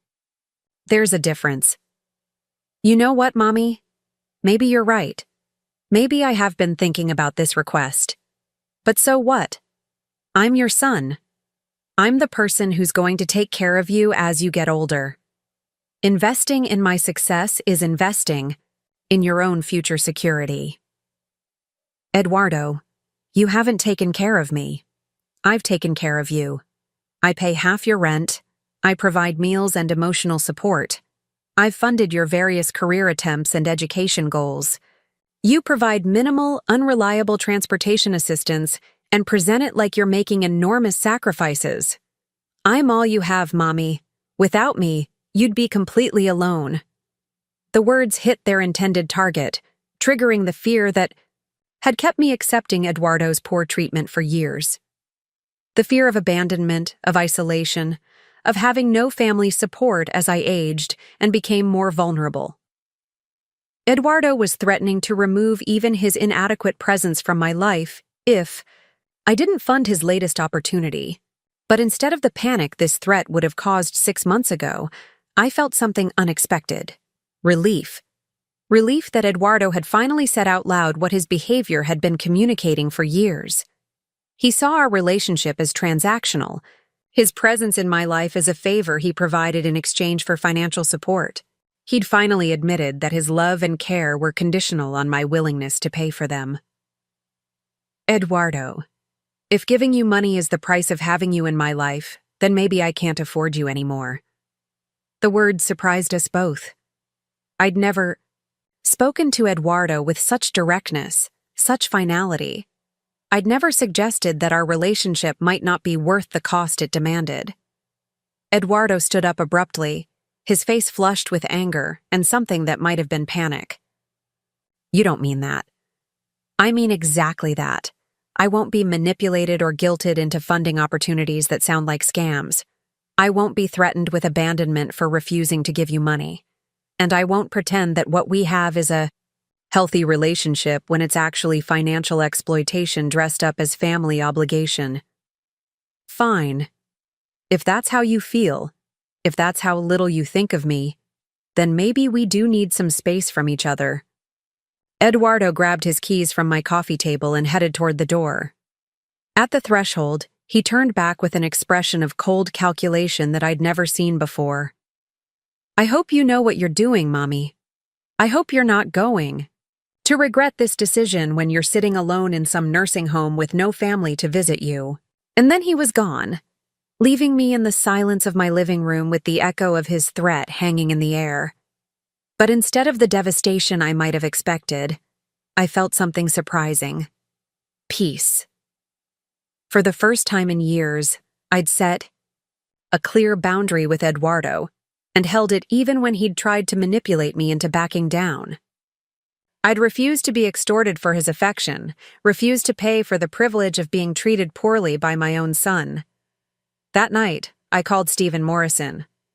I want to make sure my will is ironclad, I said. I want to ensure that Eduardo can't successfully challenge it, no matter what arguments he makes. We can add some additional protections, Stephen said. Document your mental competency. Include more detailed explanations of your reasoning. perhaps have a psychological evaluation, done to preempt any claims of diminished capacity. Whatever it takes, I want Isabel to inherit what I'm leaving her without having to fight Eduardo for it. After we hung up, I sat in my quiet house and thought about the conversation with Eduardo. His final threat about nursing homes and family visits had been revealing. In Eduardo's mind, the primary value he provided was his presence in my life, the basic human connection that family members should provide freely. He'd reduced his own worth to simply showing up occasionally, and he expected to be paid handsomely for that minimal effort. But over the past few months, I'd learned that genuine care and respect could come from unexpected sources. Carmen and the other transport drivers treated me with more consideration than Eduardo did. Nancy and the dialysis staff showed more concern for my well-being. Isabel and her family provided more joy and meaningful connection. Patricia offered more emotional support and practical wisdom. I wasn't alone, and I wasn't dependent on Eduardo for human connection or care. That realization was liberating in ways I was still learning to understand. For the first time in years, I could make decisions based on what was right, rather than what would keep Eduardo happy enough to remain in my life. The next morning, I woke up feeling lighter than I had in months. I made my coffee, took my medications, and prepared for another Tuesday dialysis appointment with medical transport. As I waited for Carmen to arrive, I looked around my house and thought about Isabel's children playing in the backyard, their laughter filling spaces that had been quiet for too long. Eduardo had been wrong about one thing. This house wouldn't be empty when I was gone. It would be full of a young family's dreams and futures and possibilities. Isabel's children would grow up in these rooms, play in this yard, create memories that would last for generations.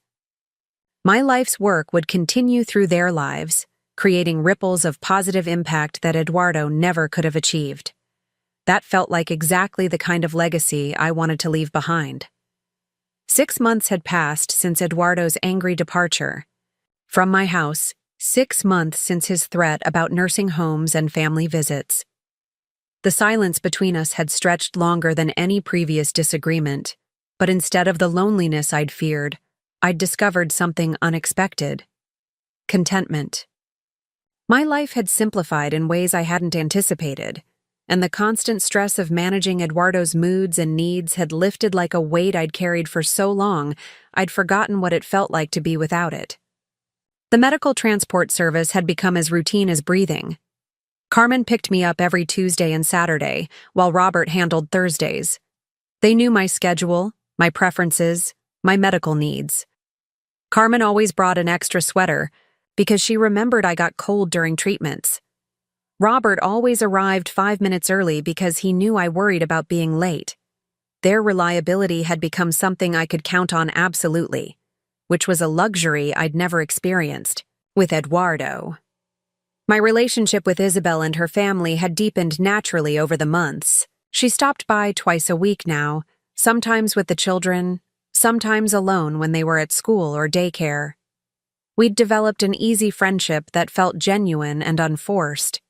She helped me with small household tasks that had become difficult as my energy declined, and I provided a listening ear when she needed to talk through the challenges of juggling work, marriage, and motherhood.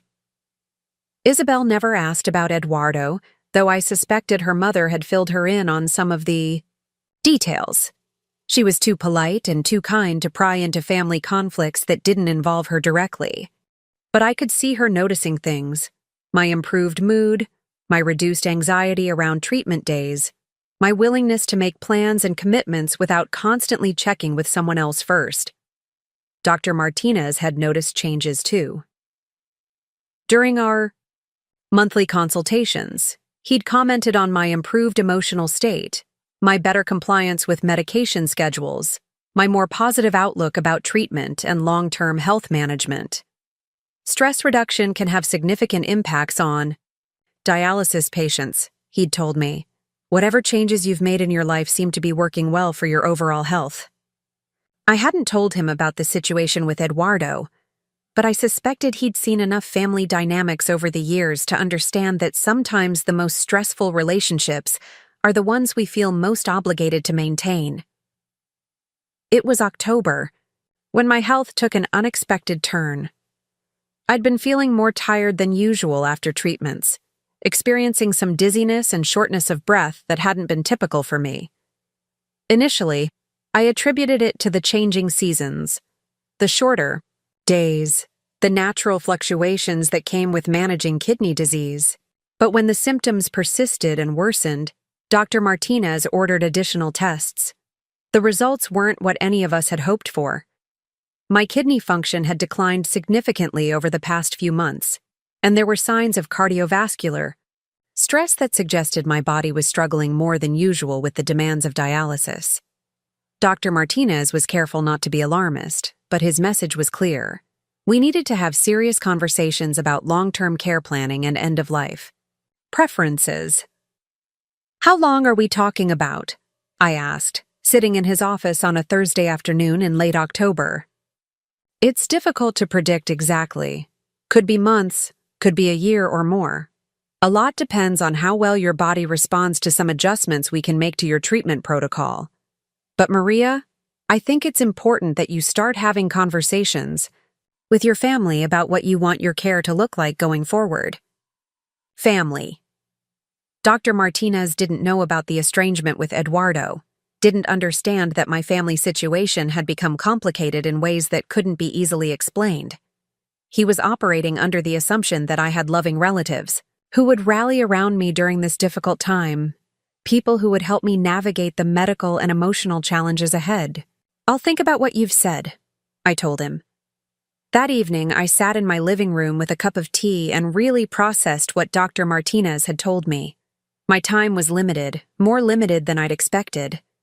The life I'd been rebuilding over the past 6 months, the peace I'd found in Eduardo's absence, the contentment of my simple routine, all of it was temporary in ways I was still learning to understand.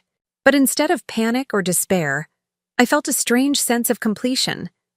I'd made the hard decision to change my will, to set boundaries with Eduardo, to stop enabling his destructive behavior. I'd created a legacy that would benefit someone who deserved it, someone who would use my life's work to build something positive and meaningful. If my time was running short, at least I'd used it well. The next morning, Isabel arrived for one of her regular visits, bringing her daughter Sophia, who was home from school with a minor cold. Sophia was 4 years old, bright and curious, and full of the kind of energy that made my quiet house feel alive. She always asked to see my photo albums, fascinated by the pictures of my late husband and stories about life in our neighborhood decades earlier. "Mrs. Rodriguez, you look tired today," Isabel said, settling Sophia at my kitchen table with some crayons and paper. "Are you feeling all right?" I'd been debating whether to tell Isabel about my recent medical news, unsure how much to share about health problems that would inevitably affect our friendship. But looking at her concerned face, her genuine care for my well-being, I realized that she deserved to know what was happening. "I had some test results yesterday that weren't great," I said. "My kidney function has declined, and Dr. Martinez thinks we need to start planning for the possibility that my time might be limited." Isabel's expression shifted immediately, sadness and concern replacing the casual warmth of our usual interactions. "Oh, Mrs. Rodriguez, I'm so sorry. What does that mean exactly? What kind of timeline are we talking about?" "Maybe months, maybe longer. It's hard to predict. But I wanted you to know because our friendship has become important to me, and I didn't want you to be caught off guard if things change quickly." Sophia looked up from her coloring, picking up on the serious tone of our conversation, even if she couldn't understand the specifics. Isabel reached over and smoothed her daughter's hair, then looked back at me with an expression of determination I hadn't seen before. "What can we do to help? What do you need?" The question was so immediate, so automatic, that it took me by surprise. Isabel didn't hesitate or calculate or consider how my health problems might inconvenience her family. She simply asked what I needed and waited to hear how she could provide it. I don't need anything right now. The medical transport is working well, my treatments are stable, my daily routine is manageable. I just wanted you to know what's happening. Mrs. Rodriguez, you've been like a grandmother to Sophia and Miguel. You're family to us. Please don't hesitate to ask for anything at all. Family. Isabel used the word so naturally, without the complications and conditions that had defined my relationship with Eduardo. She considered me family not because of genetics or obligation, but because of the genuine affection and mutual support we'd developed over time. That afternoon, after Isabel and Sophia left, I called Stephen Morrison to discuss updating some final details of my estate planning. I wanted to make sure all my medical directives were current, that my will was as legally secure as possible, and that Isabel would be able to access the inheritance without unnecessary delays or complications.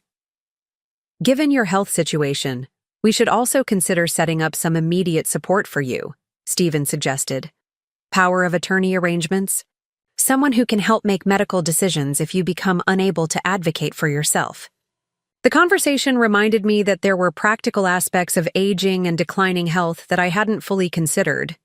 Someone would need to be authorized to make decisions on my behalf, to manage my finances and medical care if I became incapacitated. Traditionally, that responsibility would fall to Eduardo as my only child and closest relative. Stephen, I don't want Eduardo to have any legal authority over my care or finances. Is there a way to prevent that? Absolutely. We can set up power of attorney documents that designate someone else entirely. Do you have someone in mind? I thought about Isabel, about her demonstrated reliability and good judgment. But asking her to take on legal and financial responsibility for an elderly neighbor felt like too much, too heavy a burden for someone with young children and her own life to manage. What about a professional arrangement, someone who specializes in elder care management? Stephen recommended a service that provided professional advocates for elderly clients without family support. They could handle medical decision-making, financial management, and end-of-life care coordination. It would cost money, but it would ensure that my preferences were respected and that Eduardo couldn't override my wishes even if he reappeared during a health crisis. That sounds perfect, I said. I want Eduardo to have no legal standing to make decisions about my care or my estate. Over the next few weeks, we finalized all the legal arrangements. Professional advocates would handle my medical and financial decisions if I became incapacitated. Isabel would inherit my entire estate, including detailed instructions about my wishes for the house and personal belongings. Eduardo would receive nothing except a brief letter explaining my decision, and a small box of family photos that belonged to his father's side of the family. As we completed the paperwork, Stephen asked a question that had been weighing on my mind. Maria, have you considered whether you want to tell Eduardo about your health situation? Regardless of your conflicts, he might want to know that you're facing these challenges. I'd been debating this question for weeks. Did Eduardo have a right to know that his mother was dying? Did basic human decency require me to give him an opportunity to reconcile, to make amends, to be present during my final months? I don't think so, I said finally. Eduardo made it clear that his presence in my life was conditional on my financial support. He threatened to abandon me if I didn't meet his demands. I'm just taking him at his word. But people sometimes say things in anger that they don't really mean. Stephen, Eduardo didn't just say hurtful things in anger. He demonstrated through months of behavior that my needs and feelings weren't important to him. The angry words were just the honest expression of attitudes he'd been showing me for years. Still, the question haunted me over the following days. Was I being vindictive by not telling Eduardo about my health situation? Was I denying him a chance to redeem himself, to step up and be the son I'd always hoped he could be? But every time I considered reaching out to him, I remembered the cold calculation in his expression during our last conversation. The way he'd tried to manipulate me into funding his questionable business opportunity. The casual cruelty of his threat about nursing homes and family visits. Eduardo had shown me exactly who he was when he thought I might not comply with his demands. November brought the first significant snow of the season, and with it, an unexpected challenge. The medical transport service had protocols for severe weather, but they couldn't guarantee pickup times when road conditions were dangerous. On the Tuesday after the first blizzard, Carmen called to explain that my transport would be delayed by several hours due to emergency road closures. "I'm so sorry, Mrs. Rodriguez. We'll get you to dialysis today, but it might not be until this afternoon instead of this morning." The delay wasn't anyone's fault, and Carmen's apologetic professionalism reminded me why the transport service had been such a good decision. They communicated clearly, took responsibility for problems beyond their control, and worked to find solutions rather than making excuses. But as I hung up the phone, I had a moment of vulnerability that surprised me. For just a few seconds, I wondered if Eduardo would have been more reliable in a situation like this. Would he have braved the snow to get me to my treatment on time? Would he have found a way to navigate the road closures that professional drivers couldn't handle? The thought was fleeting and probably unrealistic. Eduardo's track record with reliability and good weather hadn't been impressive. There was no reason to believe he would have performed better during a snowstorm. But the moment of doubt reminded me that my decision to cut ties with him had consequences I was still discovering. That afternoon, when Carmen finally arrived, to take me to dialysis, she was full of apologies and explanations about the delayed schedule. She'd been working since early morning, helping transport other patients whose appointments had been disrupted by the storm. Her dedication to ensuring everyone received their necessary medical care was remarkable, and it reminded me that some people took their responsibilities seriously, regardless of circumstances. "I hope this delay doesn't mess up your whole day," she said, as we carefully navigated the icy roads. "Not at all. These things happen. I appreciate you making sure I got there safely. That's what we're here for. Reliable transportation, whatever the weather brings." Reliable transportation, whatever the weather brings. It occurred to me that this was exactly what I'd hoped for from Eduardo, what I'd needed but never received.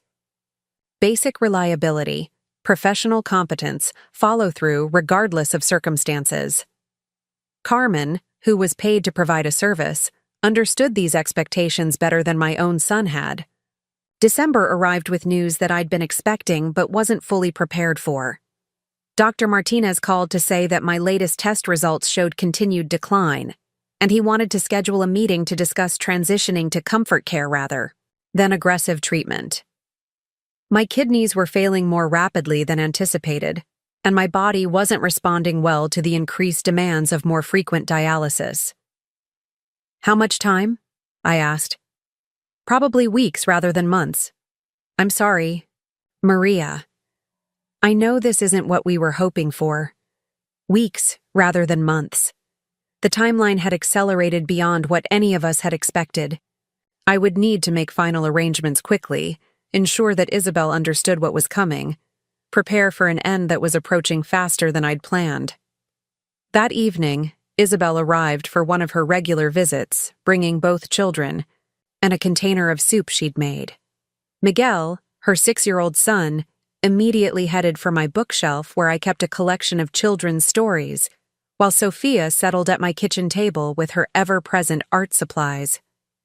"Isabel, I need to tell you something important," I said, waiting until the children were occupied with their activities. "Is it about your health?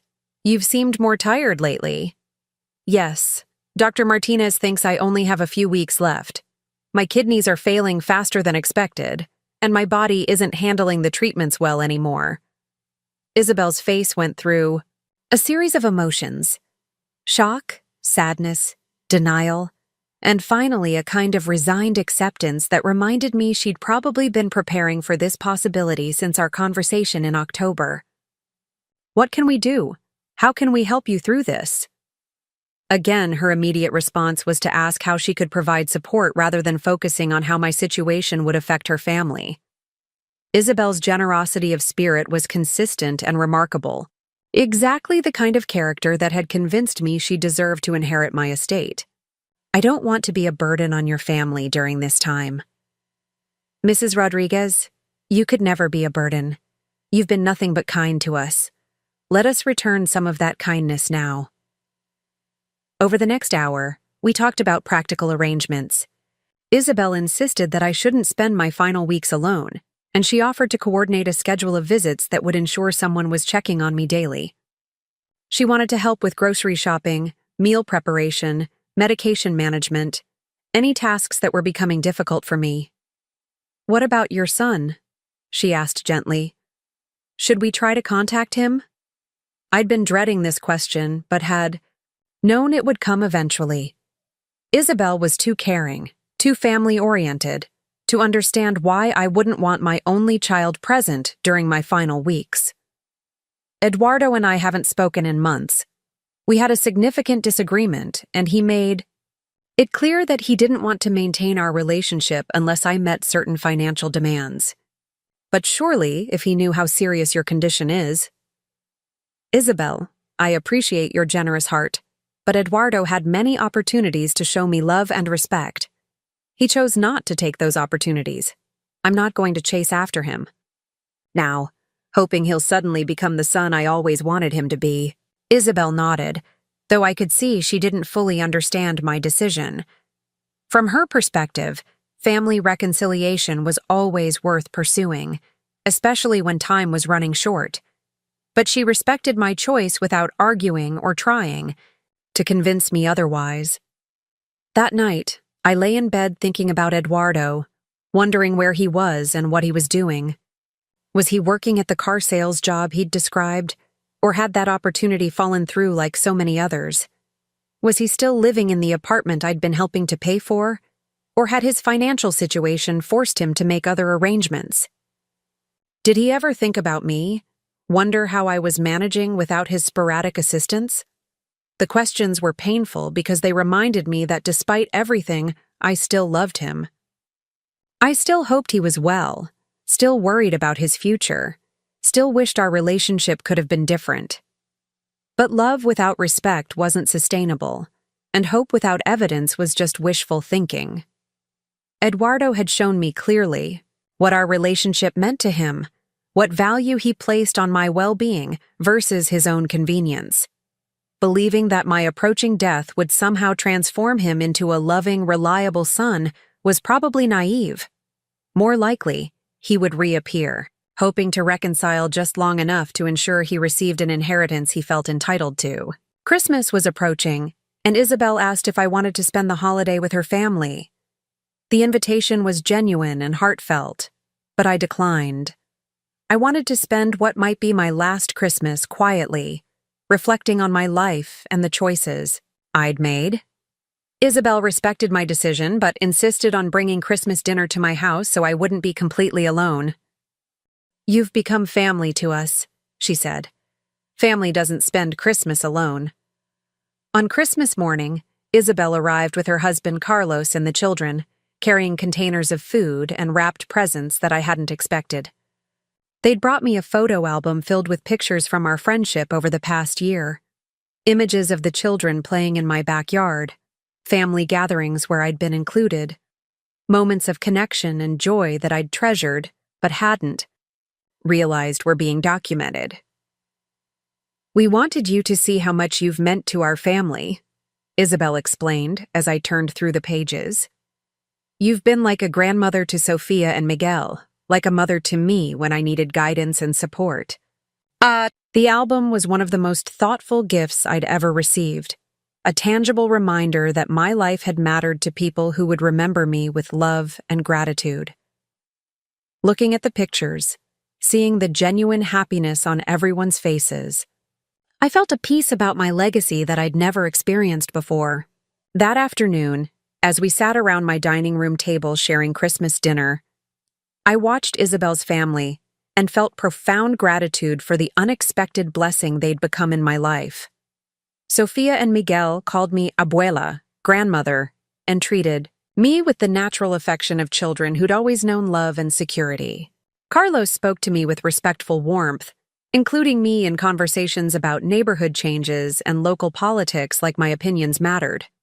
This was what family was supposed to feel like: mutual respect, genuine care, natural inclusion, unconditional support. Not the transaction-based relationship I'd endured with Eduardo, where my value was tied to my willingness to provide financial assistance and emotional validation without receiving much in return. After they left that evening, I called Stephen Morrison to confirm that all my legal arrangements were final and secure. I wanted absolute certainty that Isabel would inherit everything without complications, that Eduardo would have no legal standing to challenge my decisions, that my final wishes would be respected and implemented exactly as I'd specified. Everything is in order, Maria. Your will is ironclad, your medical directives are clear, and your estate planning is designed to minimize any potential challenges. Isabel will inherit everything as you've specified, and Eduardo will receive only the items you've designated for him. And if he tries to contest the will, he'll fail. We've documented your mental competency thoroughly, included detailed explanations of your reasoning, and structured everything to withstand legal challenges. Your decisions will stand. That night, I felt a satisfaction I hadn't expected. I'd managed to arrange my affairs in a way that reflected my values and rewarded the people who'd shown me genuine care. Eduardo's name had been completely removed from my financial legacy, but Isabel's children would grow up with opportunities and security that would shape their entire futures. It was then that my phone rang. Eduardo's name appeared on the caller ID for the first time in 6 months, and for a moment, I simply stared at it, wondering what had prompted him to break our long silence. Was this coincidence? Or had he somehow learned about my declining health? Had someone told him about my situation, prompting this unexpected contact? I let the call go to voicemail, unsure whether I was ready for whatever conversation Eduardo wanted to have. But as I sat in my quiet living room, surrounded by the Christmas gifts from Isabel's family and the peace I'd found in their genuine love, I realized that nothing Eduardo could say would change the fundamental truths about our relationship. He'd shown me who he was through years of behavior. I'd made my decisions based on that evidence. Whatever brought him back now, whether guilt or need or genuine regret, it was too late to undo the damage that had already been done. But I was curious enough about his message to listen to what he had to say. After all, this might be the last communication we'd ever have. I owed it to the history we'd shared, if not to Eduardo himself, to hear whatever words he thought were important enough to break months of silence. I picked up my phone and played the voicemail, preparing myself for whatever version of Eduardo would be speaking to me from across the months of estrangement and hurt that had defined our final separation. Eduardo's voice on the voicemail was different than I remembered, more confident, almost cheerful. "Mommy, it's me. I know it's been a while, but I have some really exciting news to share with you. I got that promotion I was working toward, and things are finally turning around for me. I'd love to come by and tell you all about it. Maybe take you to dinner to celebrate. Call me back when you get this." The message was casual, upbeat, with no acknowledgement of our months-long estrangement, or the harsh words that had ended our last conversation. Eduardo was acting as if he could simply reappear in my life whenever it suited him, as if time and hurt feelings were minor inconveniences that could be brushed aside with news of his latest success. I didn't call him back that night, or the next day. I needed time to process this unexpected contact, to decide whether I had the emotional energy for whatever Eduardo wanted from me. My health was declining rapidly, and every day brought new challenges that required most of my strength and focus. But Eduardo was persistent. He called again the next evening, and when I didn't answer, he left another message. This one was more pressing, less casual. "Mommy, I'm starting to worry about you. It's not like you not to return my calls. I'm going to stop by tomorrow to make sure you're okay." The presumption irritated me. Eduardo had ignored me for 6 months. had walked out of my house with threats and ultimatums, and now he was positioning himself as a concerned son worried about my welfare. He was rewriting history again, casting himself as the caring family member, rather than the person who'd abandoned our relationship when I'd refused to fund his questionable business ventures. True to his word, Eduardo appeared at my door the next afternoon. I watched through my front window as he got out of a car I didn't recognize, a newer model sedan that seemed expensive for someone who'd been asking me for money just months earlier. He was dressed well, carrying himself with confidence that hadn't been there during our last encounter. When I opened the door, Eduardo's expression immediately shifted to concern. "Mommy, you look terrible. Are you sick? Have you been eating properly?" I did look terrible. I knew that. The progression of my kidney disease had accelerated over the past weeks, leaving me gaunt and pale, with the telltale signs of someone whose body was struggling to function. But Eduardo's sudden concern felt performative, like he was playing the role of a devoted son for an audience I couldn't see. "I've been managing," I said, not inviting him inside. "Come on, let me in. We need to talk. I've missed you, and I have so much to tell you about what's been happening in my life." Against my better judgment, I stepped aside and let him enter. Eduardo looked around my living room with an expression I couldn't quite read, taking inventory of my furniture, my belongings, perhaps assessing the value of everything he saw. "Mommy, I owe you an apology for how our last conversation ended. I was stressed about work, worried about money, and I took it out on you. That wasn't fair, and I'm sorry." The apology was smooth, practiced, like something he'd rehearsed, but it didn't address the core issues that had driven us apart. His chronic unreliability, his treatment of my time and needs as unimportant, his attempt to extort money from me through emotional manipulation. "What do you want, Eduardo?" "I want to rebuild our relationship. I want to make up for lost time. I know I haven't been the best son, but I'm in a better place now, financially and emotionally. I can take care of you the way I should have been, doing all along." Take care of me. The phrase triggered memories of all the ways Eduardo had failed to provide basic support when I'd actually needed it.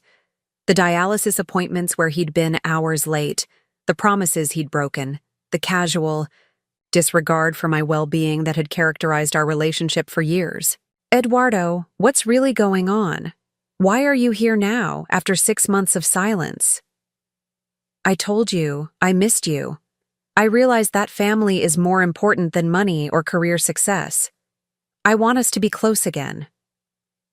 But something in his demeanor suggested otherwise. Eduardo kept glancing around my house, asking casual questions about my health, my daily routine, my support systems. It felt like reconnaissance rather than genuine interest in my well-being. "How did you know I was sick?" I asked. Eduardo's expression flickered for just a moment, a tell that suggested he'd revealed more than he'd intended. "You look sick, Mommy.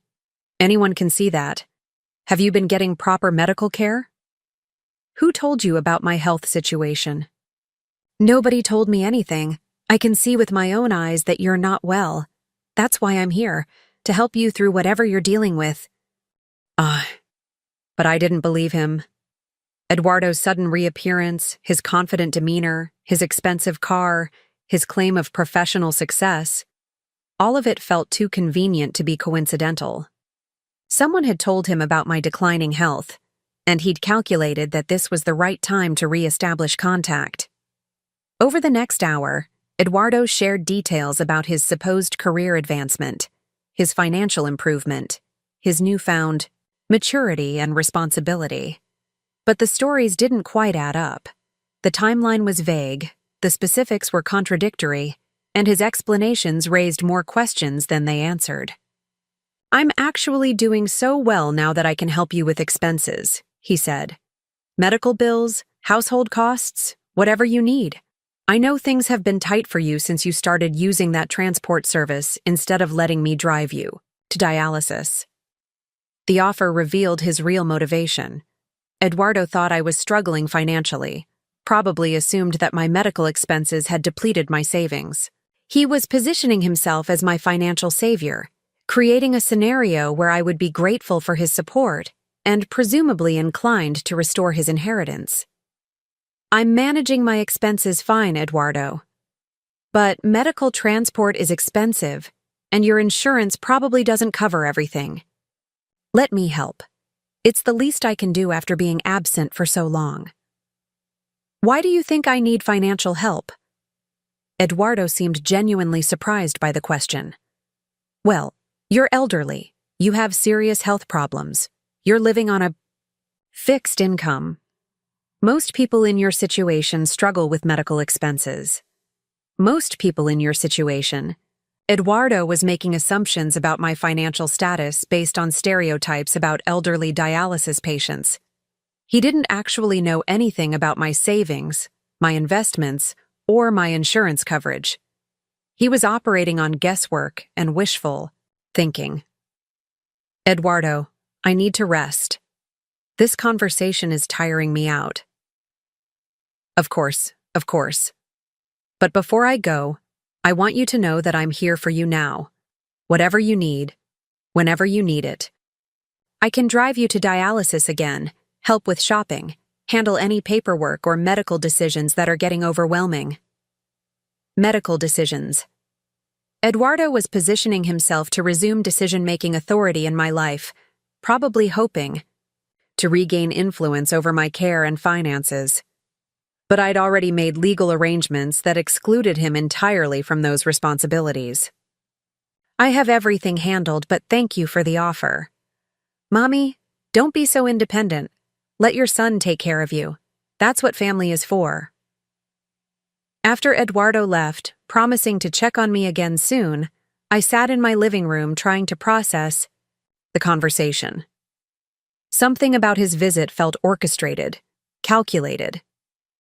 His concern seemed genuine on the surface, but underneath I sensed the same manipulative energy that had characterized our final argument months earlier. That evening, I called Patricia to share my suspicions about Eduardo's sudden reappearance. He just showed up out of nowhere, acting like the concerned son? She asked. And he keeps asking questions about my finances, my medical care, my daily support systems. It feels like he's gathering information rather than offering genuine help. Maria, somebody told him about your health situation. That's the only explanation for his timing. But who would have done that? I'd been wondering. The same thing. Very few people knew about my prognosis, and most of them were medical professionals bound by confidentiality requirements. Isabel and her family knew, but they would never violate my privacy by contacting Eduardo without permission. The answer came 2 days later when Nancy from the dialysis center called with an unusual request. Mrs. Rodriguez, I need to inform you about a privacy incident. A man claiming to be your son called the center yesterday asking about your treatment schedule and health status. Of course, we couldn't give him any information without your permission, but I wanted you to know that someone was inquiring. What did he say exactly?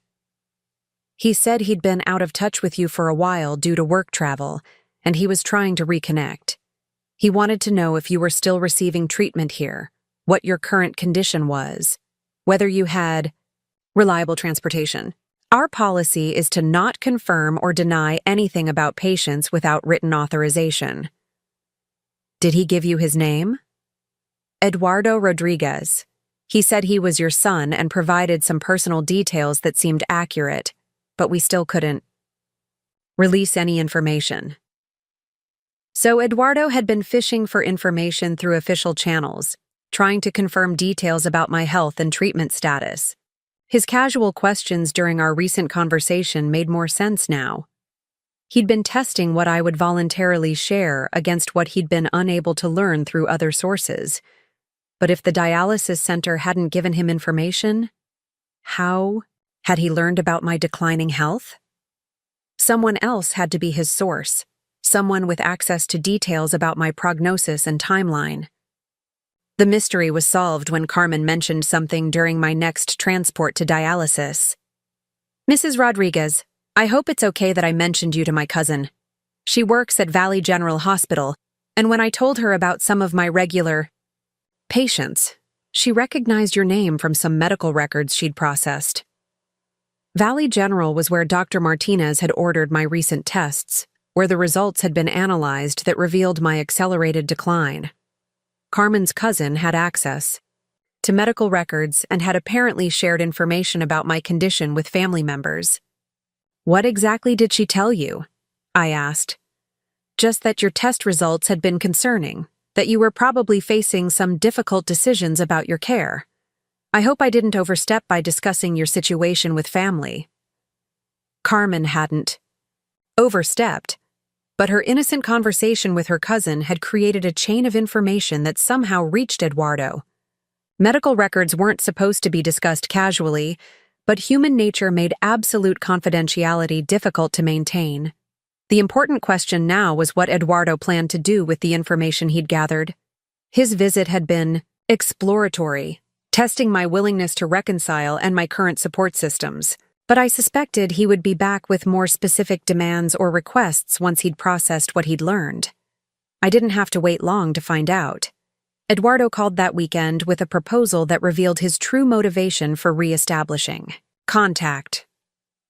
"Mommy, I've been thinking about your situation, and I have an idea that could help both of us. What if I moved back in with you for a while? I could provide daily support, help with medical appointments, handle household tasks that are getting difficult for you. Move back in." Eduardo wanted to re-establish himself as my primary caregiver and household companion, positioning himself as indispensable during my final weeks or months. The arrangement would give him access to my daily routine, my financial information, my medical decisions, and probably my will and estate planning documents. I don't need live-in help, Eduardo. But think about it practically.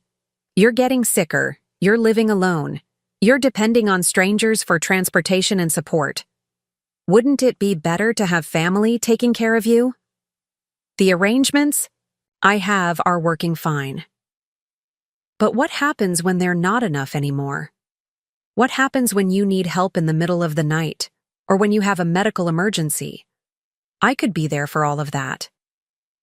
Eduardo was creating scenarios designed to trigger my fears about aging alone, about becoming helpless, about dying without family present.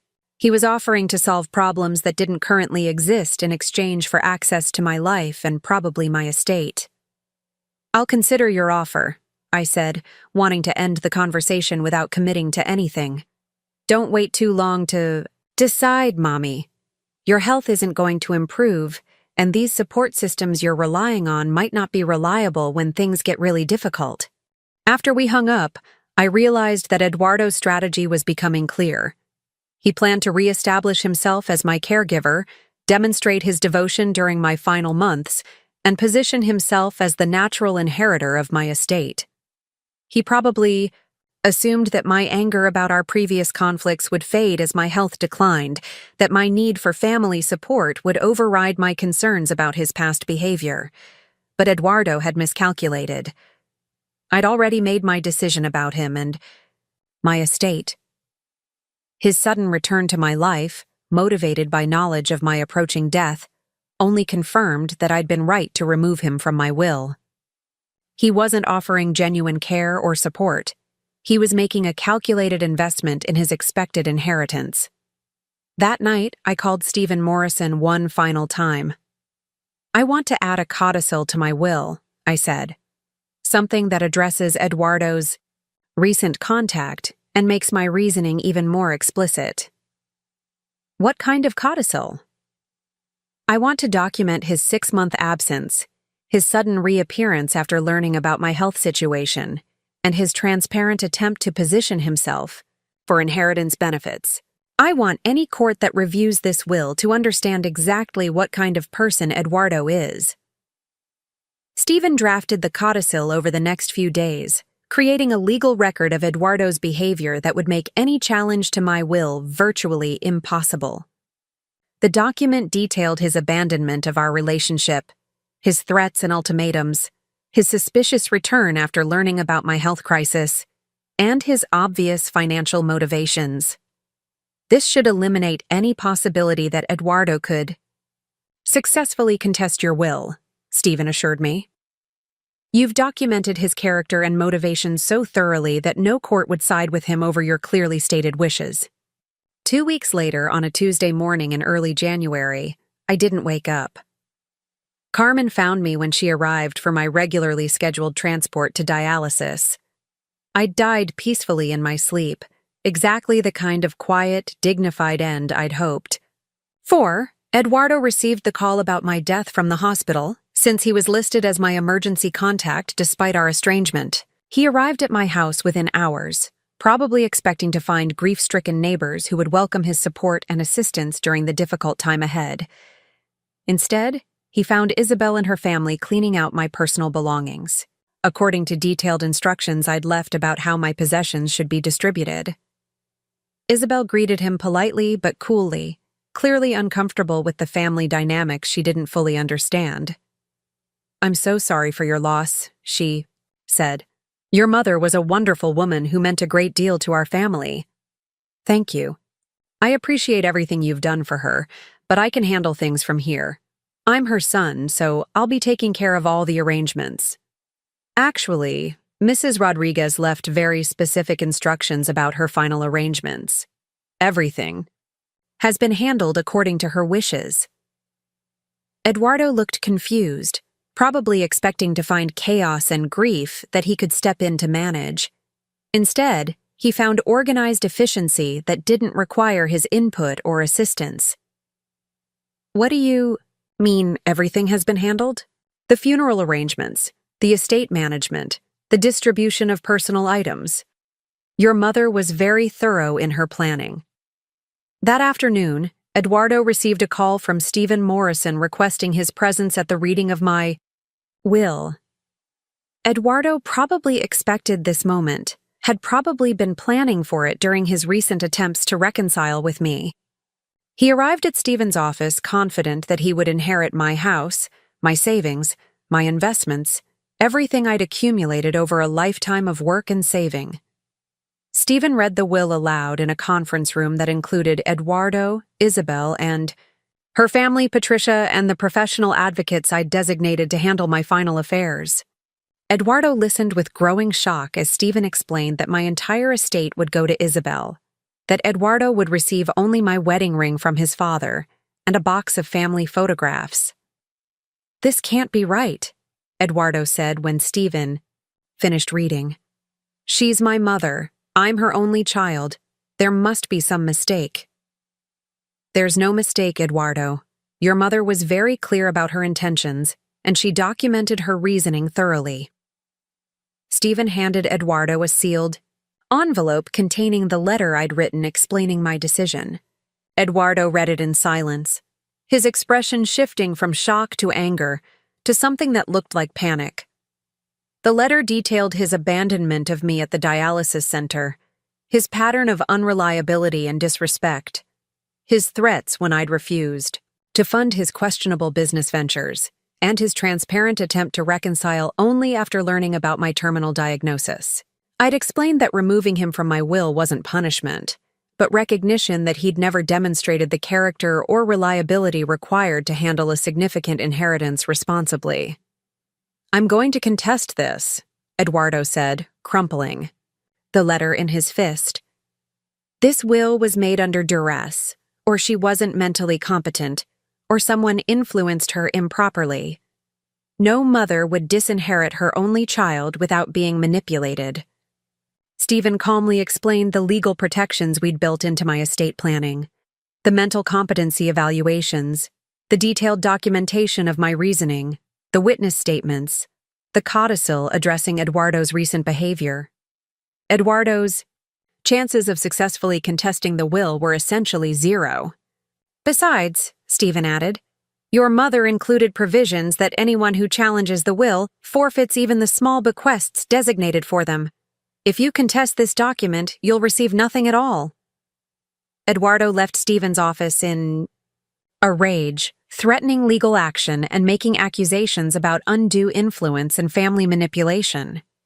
But his threats were empty. The will was legally unassailable, and his own behavior had been documented so thoroughly that any court would see his motivations clearly. 6 months later, Eduardo was arrested for running an elaborate investment scam that had defrauded dozens of elderly victims out of their life savings.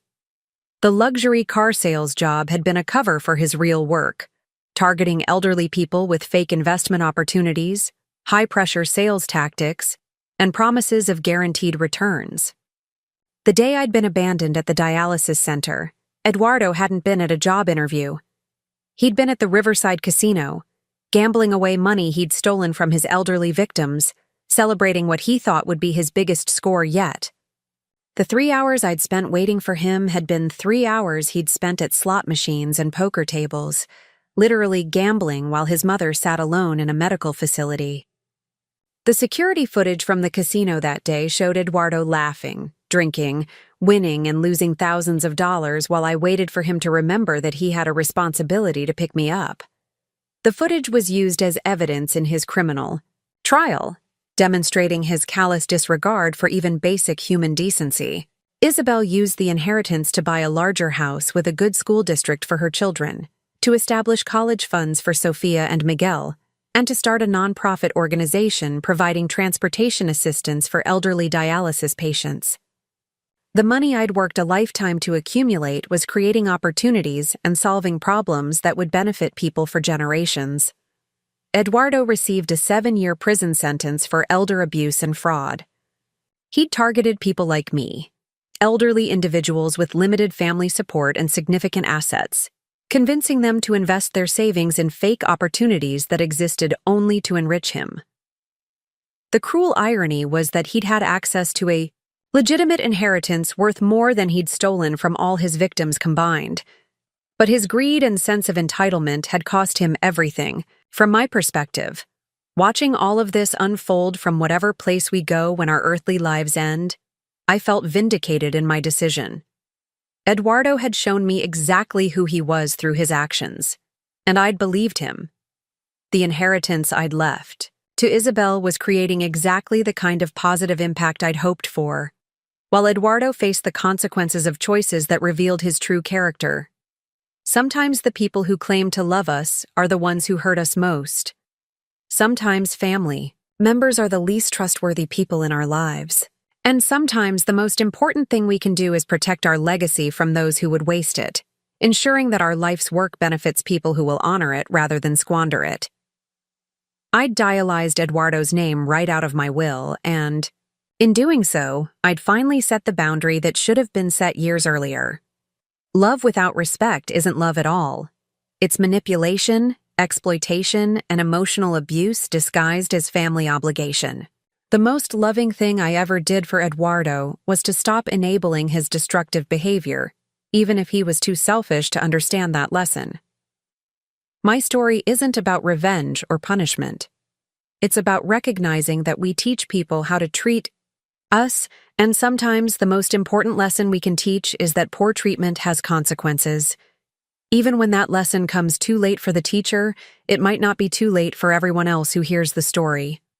Up next, you've got 2 more standout stories right on your screen. If this one hit the mark, you won't want to pass these up. Just click and check them out.